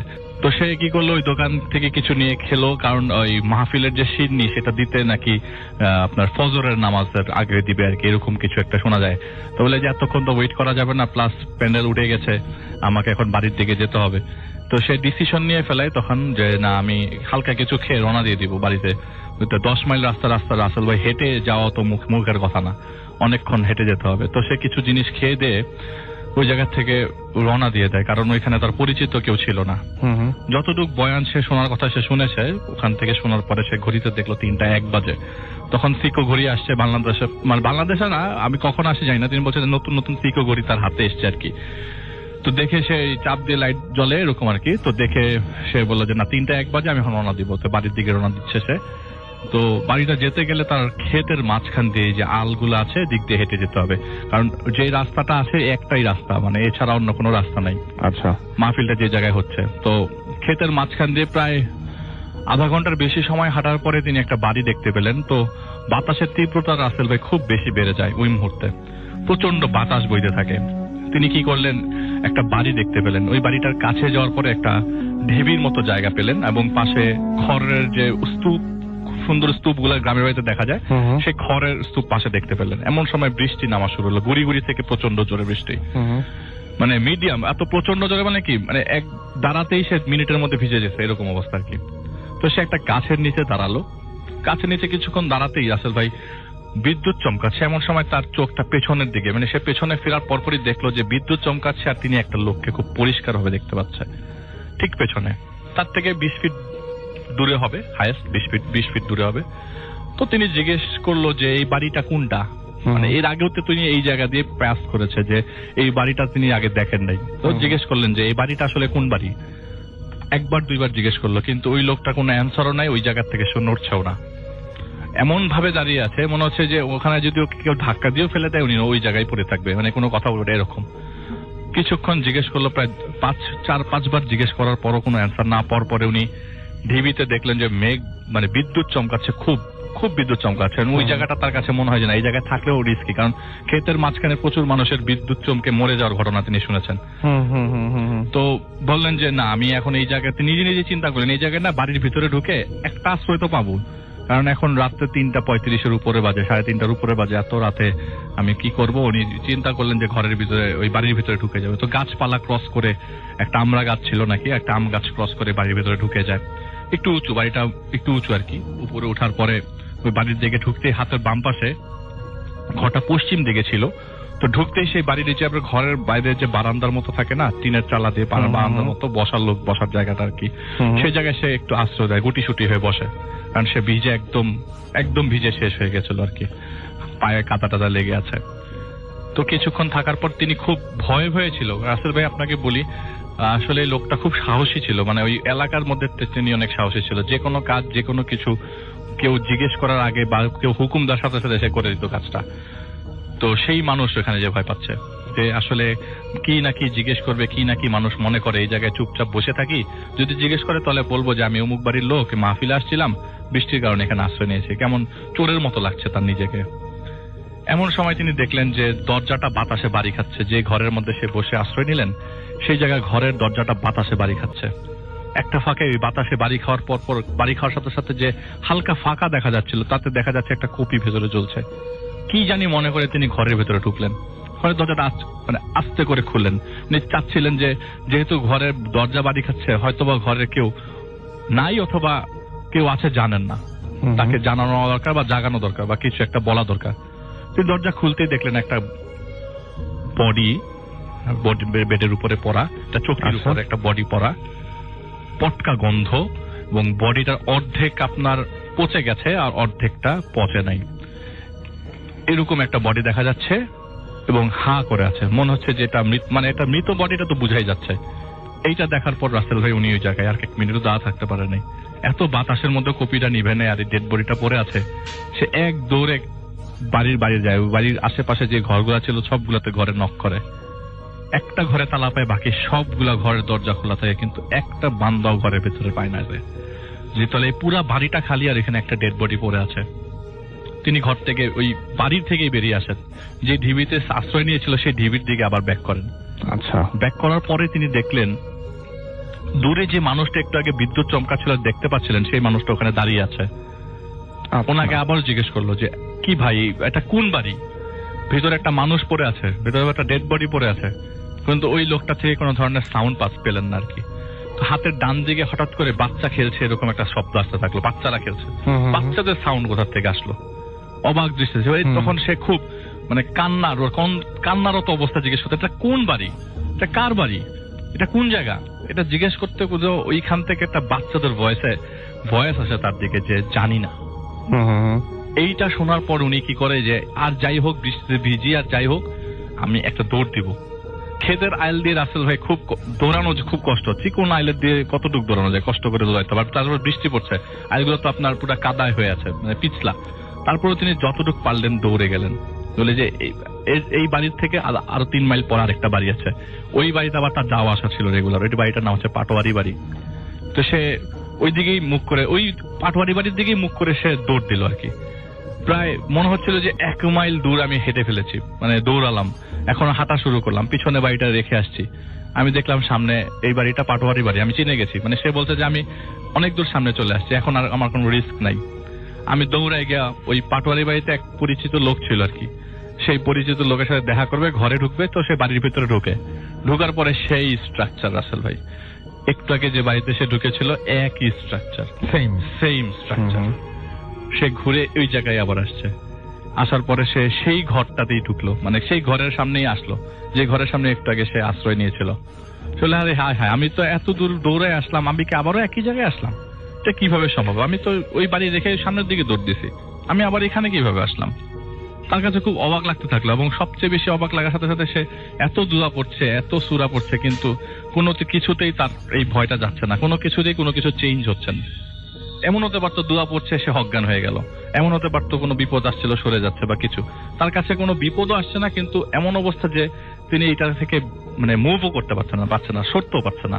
সেই ঘরের মধ্যে আবার ঢুকলো, সে চেক করার জন্য ঢুকলো যে এটা কি সেই একই ঘর কিনা। সে ঘরে ঢুকলো, দেখলো যে এবার সেই ডেড বডিটাই মানে চৌকির উপর পড়ে আছে, কিন্তু পুরো ডেড বডিটা কাফনের কাপড়ে মুড়ানো, আর যে বডিটার মাথাটা খালি বের হয়ে আছে, কাফনের মানে লাশের মতো দেখা যাচ্ছে, খালি মাথাটা বের হয়ে আছে। আর ওই কপির আলোতে দেখা গেল যে লোকটার চোখ বন্ধ, কিন্তু উনি বিড় করে একটা কথা বলছে। কথাটা এরকম যে ভাই আমাকে একটু কবরটা দিয়ে যান, আমার এখানে খুব খারাপ লাগছে, আপনি কবর না দিয়ে যায় না। এই কথাটা শোনার পর উনি ওই জায়গা থেকে একদম হুড়মুড় করে বের হয়ে যায়। এই হুড়মুড় করে বেরোতে তার বের হওয়ার পর তিনি 2-3 বার কাদায় পিছলিয়ে পড়েন। সে আবার সেই ঢিবির কাছে যান, সেই ঢিবির কাছে যে একই জায়গায় একই বাড়িতে আবার ফেরত এসছে, এবং সেই যে বিদ্যুৎ চমকাচ্ছে, রাসেল ভাই আমি আপনাকে বলি, সেই লোকটা আবার ওই জায়গায় দাঁড়িয়ে, সে ওই অবস্থায় দাঁড়িয়ে আছে যেই জায়গায় যে অবস্থায় ছিল। এই অন্ধকারের ভিতরে, এই বৃষ্টিচ্ছন্ন দিনে, মানে রাতের বেলা তার এই জিনিসগুলো সে ফেস করছে। এমন সময় লোকটাকে জিজ্ঞেস করলো, আমি কোন বাড়িতে আসছি, আমি কিভাবে মুক্তি পাবো, কিছু একটা বলেন, আপনি তো কিছু বলতেছেন না। তখন ওই লোকটা বলল যে আপনি কবর দেওয়া ছাড়া যেতে পারবেন না বাড়ি থেকে, কবরটা দিয়ে তারপরে চলে যান। তারপরে সে ঘরে গেল। ওই ডেড বডিটা, তখন আমি একটু জিনিস স্কিপ করে গেছি, ডেড বডিটা তখন বলেছিল যে কবরটা দিবেন আপনি আমার ঘরের পেছনে, একটা লাঙ্গল রাখা আছে, সেই লাঙ্গলের সাথে একটা কোদাল বাঁধা আছে, কোনো মতে আমাকে মাটিটা দিয়ে যান। এটা সে বারবার বিড় করে বলছিল, কোনো মতে আমাকে মাটি দিয়ে যান। তো উনি বললো যে এই বৃষ্টির মধ্যে আমি কবর কিভাবে খুঁড়বো। তো যখন তিনি ঘরের পেছনে কবর খুঁড়তে গেল, বলে যে আমি কোনো মতে সাহস নিয়ে কবর খুঁড়ছি, এবং কবরটা অটোমেটিক খুব সুন্দর করে মাটি উঠে আসতেছে, এবং যে মাটিগুলা পড়তেছে এখানে পানি পর্যন্ত জমতেছে না, এত সুন্দর করে হচ্ছে। গাছের নিচে কবর। আমি মোটামুটি কোনো মতে কবরটা খুঁড়ে ওনাকে হাতে নেই, ডেড বডিটা হাতে নেই। এত হালকা ডেড বডি আমি কখনো, মানে আমি কিভাবে ধরতেছি আমি নিজেও জানি না। একটু আগে দেখলাম এই ডেড বডির উপরে কোনো কাপড় নাই, এখন দেখলাম এটা কাফনের কাপড় চলে আসছে। আমি গিয়ে কোনো মতে ডেড বডিটাকে কবরের ভিতরে কবরস্থ করি, কোনো মতে মাটি চাপাতে আমি বের হয়ে এসে ক্ষেতের মাঝখানে পড়ে যাওয়ার পর আমার আর কিছু মনে নাই, এতটুকু আমার মনে আছে। সকালবেলা যখন ঘুম ভাঙে, কয়টা বাজে সেটা আমি খেয়াল করি নাই। ওই তো ওই ক্ষেতের মাঝখানে গত রাতের বৃষ্টির কারণে ক্ষেতের মধ্যে প্রচুর পানি জমেছিল রাসেল ভাই। তো পানিগুলা আপনার যাদের ক্ষেত তারা মনে হয় পানিটা বের করছে আর কি, আইলের পাশ দিয়ে মাঝখান দিয়ে ক্যানেল করা, তো পানিগুলা বের করছে। পানি বের করার জন্য আস্তে করে মাটি কেটে দিচ্ছে যাতে পানিটা বের হয়ে যায়। তো একটা লোক বলছে, কি ব্যাপার ভাই, রাত্রেবেলা কি মট্টত খাইছিলেন কিনা যে আপনি এরকম ভাবে পড়েছিলেন। তো সে কোনো মতে উঠে মাথা ঘুরাতে থাকে, তার শরীরে প্রচন্ড জ্বর এসে যায়। সে জিজ্ঞেস করতে থাকে এখানে যে বাড়িটা ছিল, বাড়িটা কই। উনি ওই বাড়ির থেকে কাছেই একটা ক্ষেতের মাঝখানে অজ্ঞান হয়ে পড়ে। বলে যে কোন বাড়ি, এখানে তো কোনো বাড়িই নেই। মানে বলে যে তাহলে পাটোয়ারি বাড়িটা কত দূরে, বলে পাটোয়ারি বাড়ি থেকে প্রায় 2.5 মাইল দূরে। তিনি যেখানে আছে সেখান থেকে 2.5 মাইল দূরে যে বাড়িটার কথা তিনি বলছিলেন, যে বাড়িটার উদ্দেশ্যে তিনি রাতে রওনা দিয়েছিলেন। সে যে আবার ব্যাক করবে, যে আমি কবরটা দিল, ওখানে খালি ক্ষেত আর ক্ষেত, অনেক ক্ষেত, ধানের ক্ষেত। তুমি বললো যে তাহলে আমি রাত্রেবেলা কোন বাড়িতে ঢুকলাম। এরপর থেকে তিনি কখনো রাসেল ভাই রাত্রেবেলা মাহফিলে মুভ করতেন না, কিন্তু উনি যেটা বললো যে আমার কাছে যেটা মনে হয়েছে যে ওই যে ডেড বডিটা পড়েছিল, আমার কাছে মনে হচ্ছে যে লোকটাকে আমি বারবার বিদ্যুৎ চমকানো অবস্থায় দেখেছি, এটা সেই লোকটারই হয়তো বা ডেড বডি, হয়তো উনি চেয়েছেন যে আমার এখানে কবর হওয়া দরকার। কিন্তু কবর হয়েছে যে কবরটা কোথায়, আমি তো সারাটা বাড়ি মানে ওই জায়গায় দেখলাম যেখানে নিশ্চিন্ন কোনো বাড়ি ঘর কিচ্ছু নেই। ওই পাটোয়ারি বাড়ি ঠিকই আমি বাড়িতে যাওয়ার পর পেয়েছি, আমাকে একটা লোক এগিয়ে দিয়েছে, পাটোয়ারি বাড়ি আমি ঠিকই পেয়েছি রাসেল ভাই। কিন্তু যে বাড়িতে তার এত রাতের বেলা ওই দিন রাতে এত বড় ইনসিডেন্ট ঘটলো, সেই বাড়িটা আর সেখানে নাই। এটাই ছিল রাসেল ভাই ঘটনা। চমৎকার, থ্যাংক ইউ ভেরি মাচ। আমরা চলে যাচ্ছি আমাদের পরের অতিথির কাছে। আপনার নামটা প্লিজ একটু বলবেন এবং তারপরে আপনার ঘটনা শুনবো আমরা। আসসালামু আলাইকুম ভাইয়া, আমার নাম মাহমুদ শোয়েব, আমি বগুড়ার এয়ারপোর্ট এলাকা থেকে বলছি। এটা আপনার কাছে পাঠানো আমার 25তম এপিসোড। ভাইয়া, আপনি আমার কোনো ঘটনায় আলহামদুলিল্লাহ মানে অগ্রহণযোগ্য করেননি, কেননা আমি বলে রাখি, আমি যে ঘটনাগুলো পাঠাই ভাইয়া, এগুলো আমার মানে নিজের ঘটনা না বা কারো পাঠানো, কোনো অ্যাপসের হেল্প না। আমাকে যারা ঘটনা দেয় তারা সবাই জানে যে ভূত.com-এ শোয়েব ভাইয়া যায়, তার এমডি শোয়েব ফেসবুক আইডিতে আমার অনেকে বিভিন্ন এলাকা থেকে আমাকে ঘটনা পাঠায়। তার মধ্য থেকে সেই ঘটনাগুলো ভালো লাগে আমার, সেই ঘটনাগুলো আমি নিজে পড়ে সেই ঘটনা তাদের মতো করে বলে থাকি। তো রাসেল ভাইয়া তারই ব্যতিক্রম না, আজকেও একজন আমাদেরকে ঘটনা পাঠিয়েছে। সেই ঘটনাটি আমি বলতে যাচ্ছি যে এই ঘটনাটি আমাকে পাঠিয়েছে প্রবাসী থেকে, মালয়েশিয়ার একটা প্রবাসী ভাই, এর নাম রাফি ভাইয়া। তিনি বলেছেন যে আসসালামু আলাইকুম ভাইয়া, প্রথমে আমার সালাম নেবেন। আমি জানি আপনি আজ রাসেল ভাইয়ার কাছে ঘটনা বলেন, তো শোয়েব ভাইয়া যদি সময় হয় তাহলে আমার এই ঘটনাটি প্লিজ একটু ভূত এফএমে শেয়ার করবেন। তো তারপরে তিনি ঘটনা লিখেছেন আমি একজন মালয়েশিয়া প্রবাসী, আমি একজন মানে মেকানিক্যালি কাজ করি। এখানে এসি নষ্ট হয়ে যাওয়া সেটা ঠিক করা বা নতুন নতুন এসির পিছনে বাসায় গিয়ে আমার কাজ করতে হয়। তো আমি মালয়েশিয়াতে বর্তমানে সারাদিন এইরকম কাজ করে, সারাদিন ঘেমে গরমে যখন বাসায় ফিরি, আমি যে বাসায় থাকি এটা হচ্ছে ছোট্ট একটা বাসা, এই বাসায় আমি একাই থাকি। তো এই বাসা যখন আমি ভাড়া নিয়েছিলাম তখন বাড়িওয়ালা আমাকে এই বাড়ির সম্পর্কে কিছু সতর্কতা দিয়েছিল। সতর্কতা বলতে তিনি লিখেছেন যে এই বাড়ির পিছন দিকে রাত 12টার পরে কখনো যাবে না এবং রাতে দেরি করে বাড়িতে ফিরবে না। হুটহাট কোনো বন্ধু বান্ধব বা অন্য কোনো মানুষ এই বাড়িতে আনা যাবে না। তো একদিন রাতের বেলা 12টার দিকে আমি বাসায় কথা বলছিলাম। তো বাসায় কথা বলতে বলতে নেটওয়ার্কের প্রবলেমের কারণে আমি একটু গেট থেকে বের হই, আমি যে রুমে থাকি এই রুম থেকে বের হয়ে কথা বলতে বলতে আমার মানে ওগুলো কিছু মনে ছিল না, মানে বাসাওয়ালা যে কথাগুলো আমাকে বিধিনিষেধ দিয়েছেন ওগুলো আমার মনে ছিল না। তো আমি আম্মুর সাথে কথা বলতে বলতে আমি একটা গাছের নিচে যাই এবং কিছুক্ষণ পরেই আমার মনে হয় যে কেউ একজন খসখস করছেন, আর সাথে সাথে আমার সব কথা মনে পড়ে যায়। একটু পরে আমি যখন ভাবলাম আমি এত রাতে গাছের নিচে চলে এসেছি, তা আম্মুকে বললাম আম্মু তুমি একটু লাইনে থাকো, আমি রুমে যাই। যখনই রুমে যাব তার মধ্যে গাছের পিছন থেকে একটা অবয়ব মেয়েলি কণ্ঠে কান্না করছে, গভীরভাবে কাঁদছে। তো আমি এই পরিস্থিতি দেখার পরে একদম হতভাগ হয়ে যাই এবং আমার শরীরের সকল লোম দাঁড়িয়ে যায়, সাথে সাথে ভয়ে আমার হাত পা লিটারালি কাঁপছে। রাসেল ভাইয়া তখন আমি ওখান থেকে দৌড়ে আমার রুমে চলে যাই এবং সারা রাত আমি এই বিষয়টি ভাবতেছিলাম। রুমে ঢোকার পরে আমি যখন গেটের দরজা লাগাই দেই তখন একজন আমার দরজার ওই পাশ থেকে বড় বড় নখ দিয়ে দরজায় কড়া নড়ছে, মানে আঁচড়াচ্ছে এরকম একটি টাইপ। তো রাসেল ভাইয়া আমি অনেকক্ষণ ধরে খেয়াল করেছি ওর ওই খড়খড় করেই যাচ্ছে দরজার পিছনে। আমি স্পষ্ট বুঝতে পেরেছি আমার দরজার ওই পাশে কেউ একজন আছে। তো আমি সেই মুহূর্তে কি করব? আমি গেট লাগাই দিয়ে ওই মুহূর্তে সে কোনো মতে রাত পার করেছি এবং সকালবেলা উঠে দরজার ওই পাশে গিয়ে দেখি এই যে যেখানে খড়খড় করেছিল সেখানে হাতের নখের ছাপ দিয়ে একদম ওই দরজার কাঠের কিছু অংশ তুলে ফেলেছে। বোঝাই যাচ্ছে যে এই নখগুলো অনেক বড় বড় ছিল। তো আমি কাজে গিয়ে এই বিষয়টি রফিক চাচার সাথে শেয়ার করলাম যে চাচা আমি যে বাসাটায় থাকি এই বাসাটায় হঠাৎ করে আমার সাথে এরকম একটি ঘটনা ঘটলো। আমি আম্মুর সাথে কথা বলছিলাম, কথা বলতে বলতে আমি বাইরে গেলাম, যাওয়ার পরে হঠাৎ করে চাচা একটা মেয়ে একটা গাছের পেছন থেকে অনেক জোরে জোরে কান্না করছিল ফুপিয়ে। আমি না চাচা তারপরে আমি রুমে দৌড়ে আসি এবং সেই মেয়েটাও আমার বাসার দরজায় এসে এরকম আঁচড়ের দাগ দিয়েছে, সেগুলো আমার দরজাতে এখনও লেগে আছে।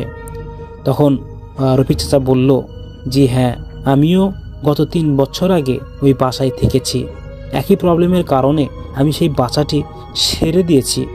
আমি বিষয়টি তোকে বলতে চেয়েছিলাম কিন্তু তুই তো আমাকে কিছু না বলেই ওই বাসাতে উঠে গিয়েছিস।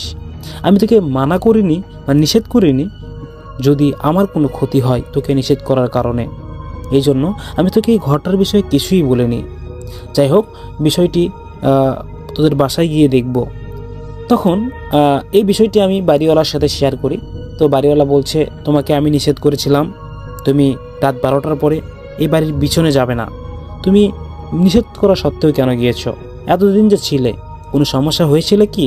আমি বললাম না না না আঙ্কেল না। তখন মানে আমি বিষয়টি ওখানে ক্লোজ করে দিলাম। তারপরে আমি আবার বাসায় থাকা শুরু করলাম। একদিন পর আমার কেন জানি কোনো কাজে মন বসছে না, আমার কিছু ভালো লাগছে না, পুরো শরীরটা যেন ভারী ভারী হয়ে আসছে। কেননা আমি তার রহস্য উদ্ঘাটন করব। কে ছিল, কেনই বা আমার সাথে এমন করলো? তখন আমি আবারও দরজা খুলে সেই গাছের পিছনে আস্তে আস্তে যাই। যাবার পরে আমি বললাম, কেউ আছো এখানে? আমি কথা বলতে চাই, আমার পিছনে কেন লেগেছ? তখনই ওই মেয়েটি কান্নার স্বরে বললেন, আমি মিথিলা, আমার উপকার করবেন, আমি এখানে আটকে গেছি। তখন রাফি বললেন কিভাবে হেল্প করতে পারি বলেন? তখন বলতেছে, আমি এখানে এসেছি আমার প্রেমিকের কাছে, আমার প্রেমিক আমাকে ধোঁকা দিয়ে অন্য জায়গায় চলে গেছে, এরপরে আমি এখানে আটকা পড়ে গেছি। এটা বলেই সে কান্না করতেছে হাউ মাউ করে। বলে রাখা ভালো, তিনি কিন্তু মানুষ না, তিনি মরে গিয়েছেন এবং তিনি অবয়ব ব্যক্তি। তারপর এইবার যখন এই বিষয়টি বলল ওই মেয়েটি, সাথে সাথে আমার সকল ভয় দূর হয়ে গেল, আমি মনে সাহস পেলাম। তখন আমি বললাম, জি আপু বলেন, আমি আপনাকে কিভাবে হেল্প করতে পারি? তখন উনি কাঁদতে কাঁদতে বলছে, আমার দেশে আমার আম্মু ছাড়া আমার দ্বিতীয় কেউ নেই, আমার আম্মুকে একটা চিঠি পাঠিয়ে দিলে আমি খুব খুশি হব। আমার আম্মু অনেক অনেক টেনশন করছে, অনেক কষ্ট পাচ্ছে, আপনি যদি আমার এই চিঠিটি আমার আম্মুর কাছে পৌঁছান আমি অনেক উপকৃত হব, আমি শান্ত হব, আমি শান্তি পাব। তখন রাফি বললেন, আমি তো আপনার ঠিকানা জানি না। তখন বলল যে আমি এখান থেকে চলে যাওয়ার পর এখানে একটা চিঠি পড়ে যাবে, আর তুমি সেই চিঠি নিয়ে ওই আমার ঠিকানায় পাঠিয়ে দিবে। তাই আমি বললাম, ওকে ওকে ঠিক আছে, আমি তাহলে চিঠিটা পাঠিয়ে দিব। তো আস্তে আস্তে ওই মেয়েটি কুয়াশার মধ্যে মিলিয়ে যায়, তারপরে ওখানে একটা চিঠি পড়ে যায়। এই চিঠিটা তুলে আমি দেখলাম যে এই চিঠির উপরে তার মায়ের নাম লেখা এবং অ্যাড্রেস পুরোটাই লেখা। এই চিঠিটা ছিল তার মাকে কেন্দ্র করেই।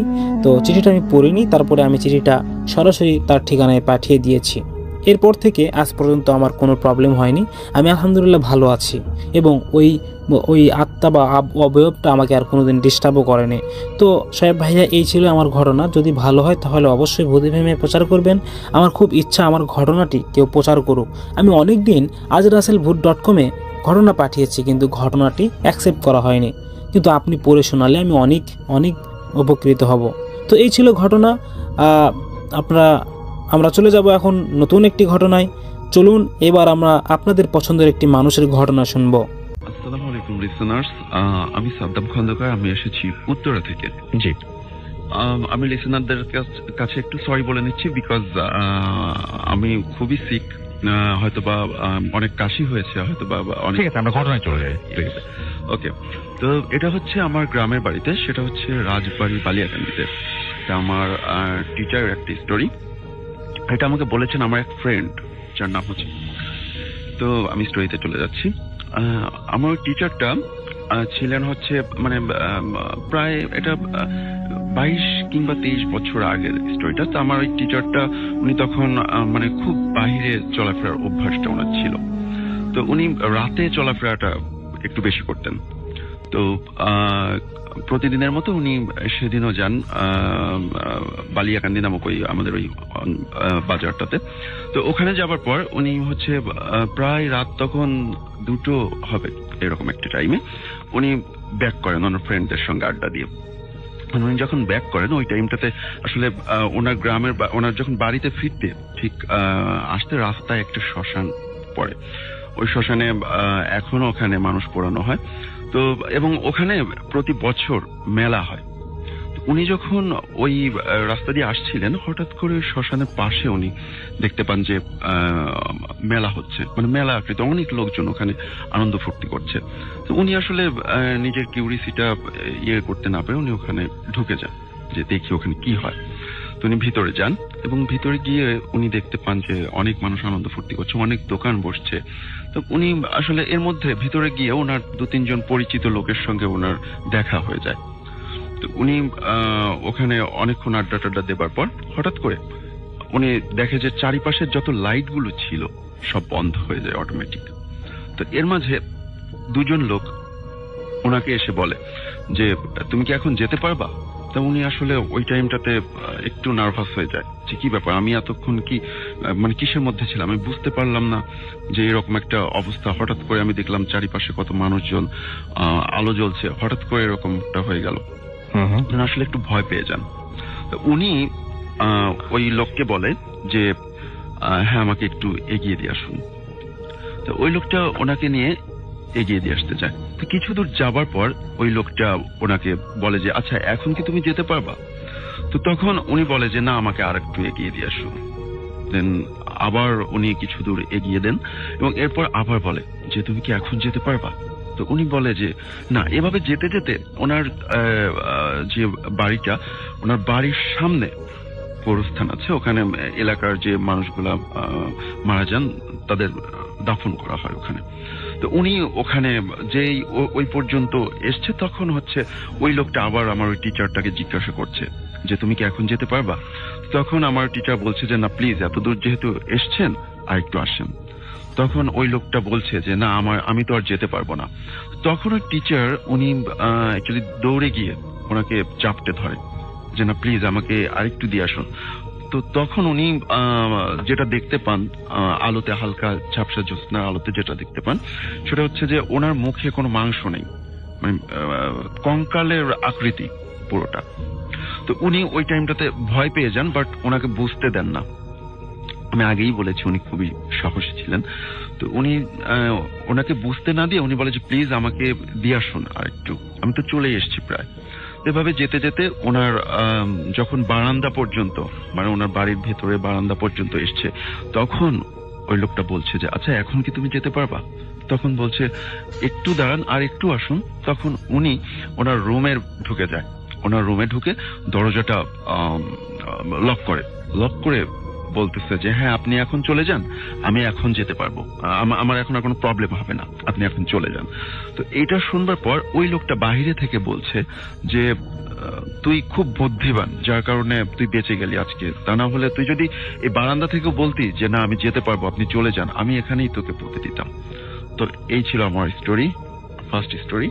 থ্যাংক ইউ ভেরি মাচ, আপনাকে অনেক অনেক ধন্যবাদ। চলে যাই আমরা ঘটনায়। আমাদের সঙ্গে আছেন আহমেদ বাবু ভাই, এন্ড তার কাছে ঘটনায় যাব। এই ঘটনাটা হচ্ছে একজনের, তার নামটা আমি বলতে পারবো না, neither the location neither the time, কারণ এটা তার পার্সোনাল একটাই। আমি তার কাছে বলে নিয়েছি যে আমি শেয়ার করলে সবকিছু গোপন রেখে করবো। ওকে, নো প্রবলেম। যাই হোক, কোন একটা সময় সে আমাকে রিকোয়েস্ট করে যে তাদের বাসায় একটা ফ্ল্যাট আছে এবং সেই ফ্ল্যাটটাতে কেউ ভাড়াটিয়া থাকতে পারে না। আচ্ছা। এবং তারা যে কয়বারই ভাড়া দিয়েছে এবং তারা নিজেরা কিছু বলেনি ভাড়াটিয়াদেরকে যে এখানে কিরকম কিছু ঘটে বা সামথিং লাইক দ্যাট। ভাড়াটিয়ারা নিজের অন্য আশেপাশের যে উপর নিচের ফ্ল্যাটের থেকেও কোনো ইনফরমেশন পায়নি, বাট তারা উঠেছে, দেখা গেছে 2 মাস থেকে তাড়াতাড়ি চলে গেছে। And it's not because of the environment খারাপ না, বাসা এনভায়রনমেন্ট মানে আশেপাশের যে এলাকার এনভায়রনমেন্ট ভালো, একটু আপনার একটু কোয়াইট এরিয়া, হ্যাঁ, মানে মানুষজন কম আশেপাশে, মানে আপনি বুঝতে পারছেন ঢাকা শহরের কিছু অঞ্চল এখনো কোয়াইট আছে, এরকম একটা জায়গা। সো এলাকাটা কোয়াইট এবং সবকিছুই মোটামুটি বেরোলে কনভিনিয়েন্ট শহর, বাট এরকম। আমি ওর কাছে শুনে বলেছি যে হ্যাঁ এরকম তো আমি শুনেছি অনেক জায়গায় এরকম থাকতেই পারে, মানে খালি বাসা, ভৌতিক ব্যাপার। তো অনেকবার রিকোয়েস্ট করার পর একদিন আমার সময় হলো আর কি, এরকম রাত 8-9টার সময় আমি একটু সময় পেলাম যাওয়ার জন্য। সো ওই সময়টা এরকম বৃষ্টিরই ছিল আর কি। সো এনিওয়েজ, তা আমি যখন ওর ওখানে যাই, ওর সাথে কন্ট্যাক্ট করি যে আমি তোমার বাসায় আসবো, আমার সময় বেশি নেই, আধা ঘন্টা 1 ঘন্টা আমি থাকতে পারবো আর কি। তো সে রাজি হলো, তা আমি ওখানে গেলাম বাইক নিয়ে। সো যাওয়ার পথে কিন্তু রাসেল ভাই লাইক নর্মাল রাস্তা বা সামথিং এরকম কিছু হয়নি, বাট একটা আশ্চর্য ব্যাপার, ঝড়ো হাওয়াটা শুরু হলো তার বাসা ঠিক পৌঁছানোর আগেই। হঠাৎ করে মনে হলো যে একটা দমকা বাতাস, ব্যারিয়ার বলা যেতে পারে, কাইন্ড অফ লাইক মানে দমকা একটা হাওয়া, মানে লাইক আমি ভাবলাম যে একটা ঝড়ো হাওয়া হতেই পারে, বৃষ্টির সিজন, ঝড়ের সিজন, বৈশাখের সিজন। তো আমি কিছু না মনে করে গেলাম, ওকে কল করলাম, ওর কল কানেক্ট হচ্ছে না বারবার। তো বারবার বলছে যে নাম্বার বিজি, টুট টুট টুট করে শব্দ করে এঙ্গেজ ফোন দিয়ে কেটে যায়। তো কয়েকবারের পর ও কানেক্ট হলো, বললো যে ভাইয়া আমি তো ওয়েট করতেছি আপনার জন্য। আমি বললাম আমি তোমার বাসার নিচে, আসো তুমি। তো আসলো, এসে আমাকে নিয়ে গেল। তো ফ্ল্যাটটাও এলিকুয়েন্টলি বললাম না আসলে যে কোন ফ্ল্যাটে আর কি, যাই হোক আমাকে ফ্ল্যাটে নিয়ে গেল। তো আমার কাছে না আসল ভাই, আই ডোন্ট নো ইফ আমি আগের থেকে শোনার কারণে কিনা বাসাটা সম্বন্ধে আমার বেশ খারাপ লাগছিল প্রথম। You are not feeling good, সেটা কি আপনার মানে কনসিয়াসলি আপনি মানে কনসিয়াসলি কাইন্ড অফ না, আমি মানে উঠছি কেমন খারাপ লাগছে আমাকে, সিঁড়ি বেয়ে উঠছি, মানে I am not feeling good. বাড়িতে কোনো লিফট নাই, সিঁড়িওয়ালা বাসা, কেমন খারাপ ফিল করা। তা আমি আসলাম একটা ফ্ল্যাট, খুব যখন ফ্ল্যাটটার সামনে দাঁড়ালাম খুব খারাপ ফিল করা শুরু করলাম, মানে কোনো ভালো ফিল না, মানে কেমন যেন একটা অস্বস্তিকর ফিলিং, লাইক না আসলে ভালো হতো, কেন আসছি, ভাল লাগতেছে না, বা টাইম ওয়েস্ট। কিন্তু মানে তখন কি আপনি জাস্ট এই ফিলিং গুলো হচ্ছিল, মানে আপনি কি আপনার মধ্যে ছিলেন নাকি? আমি লাইক আমার মধ্যেই ছিলাম, আমি কনসিয়াসলি নর্মালি ছিলাম, এবং আমি ফিল করতেছি যে ভাল লাগতেছে না, something like that, you know I shouldn't be here, এরকম থেকে। তো ও বললো যে, এবং আমি ঘামছি, খুব গরম ঘামছি, তো ও বললো যে ভাই আপনি কি ফ্ল্যাটে ঢুকবেন? তো ও দেখলাম যে ও ঢোকার প্রতি, যদিও নিজেদের ফ্ল্যাট, তার নিজের ঢোকার খুব একটা আগ্রহ তার নাই ভেতরে। তারপরও সে ফ্ল্যাটটা খুললো, তালাটা খোলার পর একটা মানে যেমন আপনি একটা বদ্ধ ঘরের মধ্যে ঢুকলে যেরকম একটা ব্যাপার স্যাপার সেরকম তো থাকে, একটা গন্ধ আসতেছে। তো যখন ফ্ল্যাটে ঢুকলাম আসল ভাই, বাইরে কিন্তু গরম, আপনি দেখবেন যে এই বৈশাখ মাসে কিন্তু বেশ গরম থাকে, যেমন আমাদের কয়েকদিন আগে দাবদাহ ছিল, এরকম না হলেও বেশ গরম, কিন্তু রুমটার ভেতরেই কিন্তু বেশ একটা ঠান্ডা একটা পরিবেশ। আচ্ছা, মানে বেশ কোল্ড, মানে আপনার মনে হচ্ছে যে আপনি টেম্পারেচার ফিল করতে পারতেছেন, যে নর্মাল থেকে একটা লাইক এয়ার কন্ডিশন রুমে ঢুকলে যেরকম, সেরকম একটা ডিফারেন্স। তা আমি একটু মানে অবাক হলাম ভিতরে ঢুকে, যে হঠাৎ করে এখান থেকে এয়ার কন্ডিশন নাই, কিচ্ছু নাই, এবং জানলাগুলো যে খুব একটা খোলা তা না, একটা জানলা একটু খোলা ছিল পাশ থেকেই। তা আমি ভিতরে ঢুকলাম, ঢোকার পর বললাম লাইট নেই, বলতেছে না ভাইয়া সরি লাইট নেই, আপনি বসেন আমি চার্জ লাইট নিয়ে আসি, আর আপনি তো আসছেনই এক্সপিরিয়েন্স করতে। তো আমার তখন একটা জিনিস নর্মাল, কিন্তু না মানে এবং আমার কিন্তু তখন একটা সন্দেহ ছিল রাসেল ভাই, যে এটা হতে পারে একটা প্রি প্ল্যান কিছু, আমাকে ভয় দেখানো বা এরকম অনেক কিন্তু দু একজন মানুষ আমাকে ভয় দেখানোর চেষ্টা করছে। তা আমি ওইটা মনে করে নিয়ে মনে মনে হাসলাম, বললাম যাও তুমি লাইট নিয়ে আসো, আমি আছি এখানে, চার্জার নিয়ে আসো। তা আমি ঢুকলাম, তো ঢোকার পর আমি যেটা করছি রাসেল ভাই, ভেতরে ঢুকে দরজাটা ভেতর থেকে বন্ধ করে দিছি।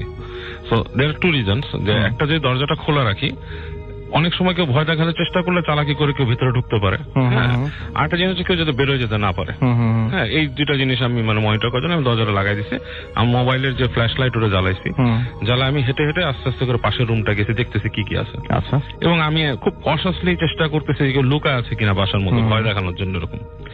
আমি কিন্তু আলটিমেটলি ওদের যে দুইটা বেডরুম, দুইটা বাথরুম, বারান্দা, সব জায়গায় গেছি রাসেল ভাই, এবং আমার লাইট মেরে কিছু কাউকে পাইনি, মানে ইটস লাইক এমটি হাউস। কিন্তু ব্যাপারটা হচ্ছে রাসেল ভাই, যখন এটা এখন আমার গুজবাম্প হয়, আমি যখন বাথরুমের দরজা খুলতেছি তখন আমার কেন জানি মনে হচ্ছিল ভেতরে কেউ আছে। এখন এটা এমন হতে পারে যে আমার নিজের ভেতরে ফিলিংস, একটা এমটি বাড়ি, এটা সম্বন্ধে কথা শুনছি, I don't know, but I felt like there is something. উনি কি একাই থাকেন এরকম কিছু না, মানে আরো ফ্যামিলি মেম্বার? পুরো ফ্যামিলি আছে উপরে ফ্ল্যাটে, তাদের নিজের বাড়ি আর কি। মানে আপনি ফিল করছিলেন যে মানে কেউ নাই, এমটি হাউস এরকম কিছু, কিন্তু বাড়িটা কিন্তু একটা মানে এমনি বাসা, সেখানে মানুষ বুঝতে পেরেছে ফ্ল্যাটে। তো ওই ফ্ল্যাটটাতে অ্যাবান্ডেন্ট কোনো কিছু না, ওই ফ্ল্যাটটাতে কোনো কারণে মানে ভৌতিক কিছু কার্যকলাপ হয়, এবং এটা আমি বলবো আপনাকে পরে যে কি হয়। সো আমি যখন দেখলাম যে আমার মনে হচ্ছে যে বাথরুমের মধ্যে কেউ আছে, এরকম মনে হচ্ছিল, খুললাম দেখি কেউ নাই, জাস্ট লাইক নর্মাল থিং। তা আমি আবার পুরো বাসাটাকে চেক ইন করে আমি আপনার ওই ড্রয়িং রুমে এসে দাঁড়ালাম ওখানে, ও কিন্তু তখনও আসছে না। এর মধ্যে আমার কাছে মনে হলো পাশের রুমে খস খস খস খস শব্দ হচ্ছে, মানে it's like somebody is in their. আমি খুব দ্রুত পাশের রুমে গেলাম, দেখলাম যে কেউ নাই এখানে। মনে হলো তারপরে যে আপনার যে সিঁড়ি ঘরে যে মানে যেখান থেকে আসার কথা, ওখানে কেউ আসতেছে সিঁড়ি দিয়ে। তা আমি ভাবলাম যে ও আসতেছে লাইট নিয়ে, সো অবভিয়াসলি আমি দরজার কাছে আসলাম, এসে আমি দাঁড়ায় আছি। তো মনে হচ্ছে সিঁড়ি দিয়ে কেউ উঠলো, উঠে ঠিক ওই যে ল্যান্ডিং এ আসলো, কিন্তু দরজা আর নক হচ্ছে না। তা আমি ওখানে পিপল ছিল, পিপল দিয়ে তাকালাম, আবছা অন্ধকার, কেন সামনেও লাইট নেই, কাউকে দেখা যাচ্ছে না, it's like nobody is in their. কিন্তু আমি স্পষ্ট শুনছি সিঁড়ি দিয়ে কেউ নামছে। তা আমি ভাবলাম যে মোস্ট প্রবাবলি হয়তো আমি ভুল শুনছি বা কিছু। একটু পর আবার শব্দ হলো, ও আসলো, ও এসে লাইটটা দিল, লাইট নিয়ে ঢুকলো, একটা চার্জার লাইট, এলইডি লাইট, এদিকে বললো যে আপনি কি আপনার সাথে থাকবো? বলছে না, তুমি চলে যাও। তুমি চলে যাও, আমি কিছুক্ষণ থাকি, আমি বেশিক্ষণ থাকতে পারবো না, আমি চলে যাবো। কিছু দেখছেন? আমি বলছি না, কিছু দেখিনি। আমি লাইটটা দিয়ে চলে গেল, এবং ও যখন লাইটটা দিয়ে চলে গেছে, উপরে উঠে গেছে রাসেল ভাই, তখনই আমি শব্দ পাচ্ছি পেছনের রুমে দাঁতে বাড়ি খায় না মানুষের, মানে জোরে জোরে এরকম সামথিং লাইক দ্যাট। এবং মানে জিনিসটা বেশ ভয়াবহ টাইপের, অবশ্যই ভয়াবহ। মানে আপনার শুনলে হঠাৎ করে একা মানে খুব অস্বস্তি লাগবে। এবং আমি কিছুক্ষণ ফ্রিজ হয়েছিলাম দরজার সামনে, তারপর আমি তাড়াতাড়ি হেঁটে ওই যেখান থেকে আসছে শব্দটা ওইখানে গেছে। আচ্ছা, ওখানে গিয়ে দেখি রুমের মধ্যে কিচ্ছু নাই, কিন্তু ওইখান থেকে ওই রুম থেকে কিন্তু দাঁতে বাড়ি খাওয়ার স্পষ্ট হচ্ছিল, শব্দ হচ্ছিল। এন্ড রাইট অ্যাওয়ে তখন হলো কি, ধুম করে ওই যে মেন যে দরজাটা, ওখানে কেউ কিল মারলো, আচ্ছা, একটা ধাক্কা দিল জোরে। আমি সাথে সাথে আসছি বাইরে, এসে গেটের সামনে আসলাম, মানে ওই যে পিপল দিয়ে তাকাচ্ছি, কেউ নাই। আমি দরজাটা খুলে ফেলছি, আবার খুলে ফেলার পরে দেখলাম যে বাইরে মানে ঝড় শুরু হয়েছে, বাতাস শুরু হয়েছে, লাইক ঝড় হচ্ছে বাইরে। কিন্তু রাসেল ভাই ওখানে কিন্তু এমন একটা স্টেয়ার কেস, ওইখানে কোনো কিছু উড়ে এসে বাড়ি খাবে এরকম কিচ্ছু নাই, কিছু নাই। আচ্ছা, nothing is there that could make the sound, এরকম করে হয়েছে। তারপর আমি দাঁড়ায় থাকলাম গেটের কাছে কিছুক্ষণ, কাজ আমি অলরেডি একটু অস্বস্তি ফিল করা শুরু করছি, কাজ আমি একলা এবং ঝড় হচ্ছে বাইরে, এবং I was not feeling good either. তো একটু পরে দেখি ও নেমে আসছে, আবার এসে বলতেছে যে কি ভাইয়া কিছু হয়েছে, ঝড় বৃষ্টি হচ্ছে, আপনি যাবেন কিভাবে, এখানে একা একা থাকবেন, বা মানে ও জিনিসটাই। আমি বললাম যে আমি একটু আগে একটা জিনিস হয়েছে, তোমার এখানে কে জানি নক করছে ধুম করে। তো বলতেছে ভাইয়া this is one of the problem. আচ্ছা, যে এই বাসাটায় প্রায় এরকম নক হয়, নট নেসেসারিলি এখন ঝড় হয়েছে এরকম না, এরকম নক হয়। এবং ওদের বাসার যে ওই যে কাজের মেয়ে থাকতো, এই কাজের মেয়ে প্রায় ধরে যেত, তার মৃগি রেগির মতো, তার ছিল না, তার কোনো সিজার ছিল না, বাট তার দাঁতে দাঁত লেগে পড়ে যেত ওখানে। আচ্ছা, এবং প্রায় মানুষ শুনতো ওখানে কেউ দাঁতে দাঁতে বাড়ি খাচ্ছে, এরকম শব্দ হয়। তারপরে শব্দ পেত যে কোনো বাচ্চা যদি মানে দৌড় দিয়ে যায়, হামাগুড়ি দেয়, এরকম শব্দ হয় বাস ফ্ল্যাটটার ভেতরে। আচ্ছা, আমি বললাম যে ইজ দেয়ার এনি রিজন যে তোমাদের এখানে কোনো কিছু অতীতের ঘটনা ঘটছে কিনা, ফ্ল্যাটটা দেখে তো মনে হচ্ছে না খুব বেশি পুরানো। তো বলতেছে না, যে ফ্ল্যাটটা খুব বেশি দিনের পুরোনো, বাট এই ফ্ল্যাটে এই সমস্যাগুলো শুরু হয়েছে আমাদের এখানে একজন জ্যোতিষ থাকতো। আচ্ছা, এই জ্যোতিষ এখানে আসার পর থেকেই উনি যখন চলে গেল, ওনার সাথে ভাড়া নিয়ে একটু গন্ডগোল হয়েছিল বলে, উনি চলে যাওয়ার পর থেকে এই ধরনের শব্দগুলা এখানে আপনার আমাদের এখানে হয়, এই ধরনের প্রবলেম গুলো হয়। তো উনি মোস্ট প্রবাবলি এরকম কিছু চিকিৎসা করতেন আর কি, এই যে মানুষ পজেস্ট মানুষ টানুষের এগুলা। আমি বললাম যে দেখো, আমি তো যা বুঝলাম তোমাদের এখানে হয়তো কিছু থাকতে পারে, so what you do is like তোমরা কোনো একজন ভালো মানে ধর্মীয় ইমাম টিমাম এনে বাসাটাকে বন্ধ করে দাও। বলছে যে এরকম আসলে সবাই তো ধরে না ভাড়া দেয়, এবং আমার বাসার মানুষরা এত বেশি কনসাস নেই ব্যাপারে, বাট এই প্রবলেম গুলো হয়, ভাড়াটিয়ারা যে থাকে না এটাই কিন্তু কারণ। এবং তারা কিন্তু বলে না ভাড়াটিয়ারা এসে যে এখানে ভৌতিক প্রবলেম হচ্ছে, ঠিক আছে। আর ওর যেহেতু এটা একটা সোর্স অফ ইনকাম, এই কারণে আমি এইসব ব্যাপারগুলো আরো একটু এড়াই গেলাম আর কি, সব ব্যাপারগুলো। আসল ভাই, ওকে, থ্যাংক ইউ ভেরি মাচ। শুরু থেকে নাম শুনি, তারপরে কোথা থেকে এসছো তুমি সেটা জানি, তারপরে আমরা ঘটনায় যাই। হাই লিসেনার্স, আমি নাফিল কারিম, এসেছি লালমাটিয়া থেকে। আচ্ছা, আমরা চলে যাই ঘটনায়। হ্যাঁ রাসুল ভাই, এটা হচ্ছে যে আমার এক স্টুডেন্ট আছে, ওর নাম হচ্ছে পলাশ। ওদের বাড়ির কাহিনী, ওর পূর্বপুরুষ আর কি, ওর দাদা সে সময়কার দাদার ভাই ছিল আর কি। তো ওদের ওখানে যে নদীর পাড়টা আছে, সে জায়গাটা আসলে খুবই আর কি একটা অংশ আছে আর কি, জায়গাটা হচ্ছে আপনার খুবই মানুষের কাছে খুব নটোরিয়াস। মানুষ বলে যে এই জায়গাটাতে দিনে দুপুরে অনেক আজে বাজে জিনিস দেখা যায়। তো ওর দাদা যে ছিল, সে আসলে এই ব্যাপারটা ঠিক মতো আর কি, দাদার ভাই দাদা যে আর কি, সে জিনিসটাকে একদম মানে ইগনোর করতো। উনি এই ধরনের জিনিস কখনো ভয় পেত না, এবং কখনো এগুলো নিয়ে মাথা ঘামাতো না।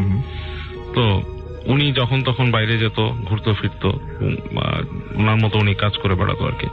তা একদিন ওর দাদার ভাই আর কি ওই দুপুরবেলা আর কি ঘোরাঘুরি করেছে। তো ওইখানে একটা আপনার ওদের ওখানে একটা মন্দির ছিল আর কি। তো ওই মন্দিরের পাশে একটা আম গাছ ছিল আর কি। জি, তো সেই আম গাছে আর কি আপনার কেউ নর্মালি আম ধরে থাকতো, কেউ ওইটা পারতো না আর কি। আম ধরে ওখানে পড়ে গেলেও কেউ ওখান থেকে আম কুড়াতো না আর কি। তো দাদার ভাই ছিল, উনি এগুলো নিয়ে আর কি খুব একটা কেয়ার করে না। উনি ওদিকে গেছে, ওনাকে ওনার পাশের বন্ধুরা বলছে যে যদি তুমি ওখান থেকে আম নিতে পারিস তাহলে মনে করবো যে তুই কিছু একটা আর কি, তোর ভেতরে আসলে সাহস আছে। তো বলছে যেটা কি, আমি আম নিবো, এটা কোনো ব্যাপার না, আমি আম নিয়ে আসবো এবং খাবো, তোরাও খাবি যদি চাস। তো ওদের সাথে কথা বলে উনি ওখান থেকে নিচে আম নিয়েছে, বেশ অনেকগুলো কুড়ায় নিয়েছে। নেওয়ার পরে উনি আসার পর তাদের বন্ধুদেরকে দেখছে, দেখ আমি আম নিয়ে আসছি। তো ওর বন্ধুরা কেউই খেতে চায়নি সে আম। ঠিক আছে, বলে যে না এটা খেলে সমস্যা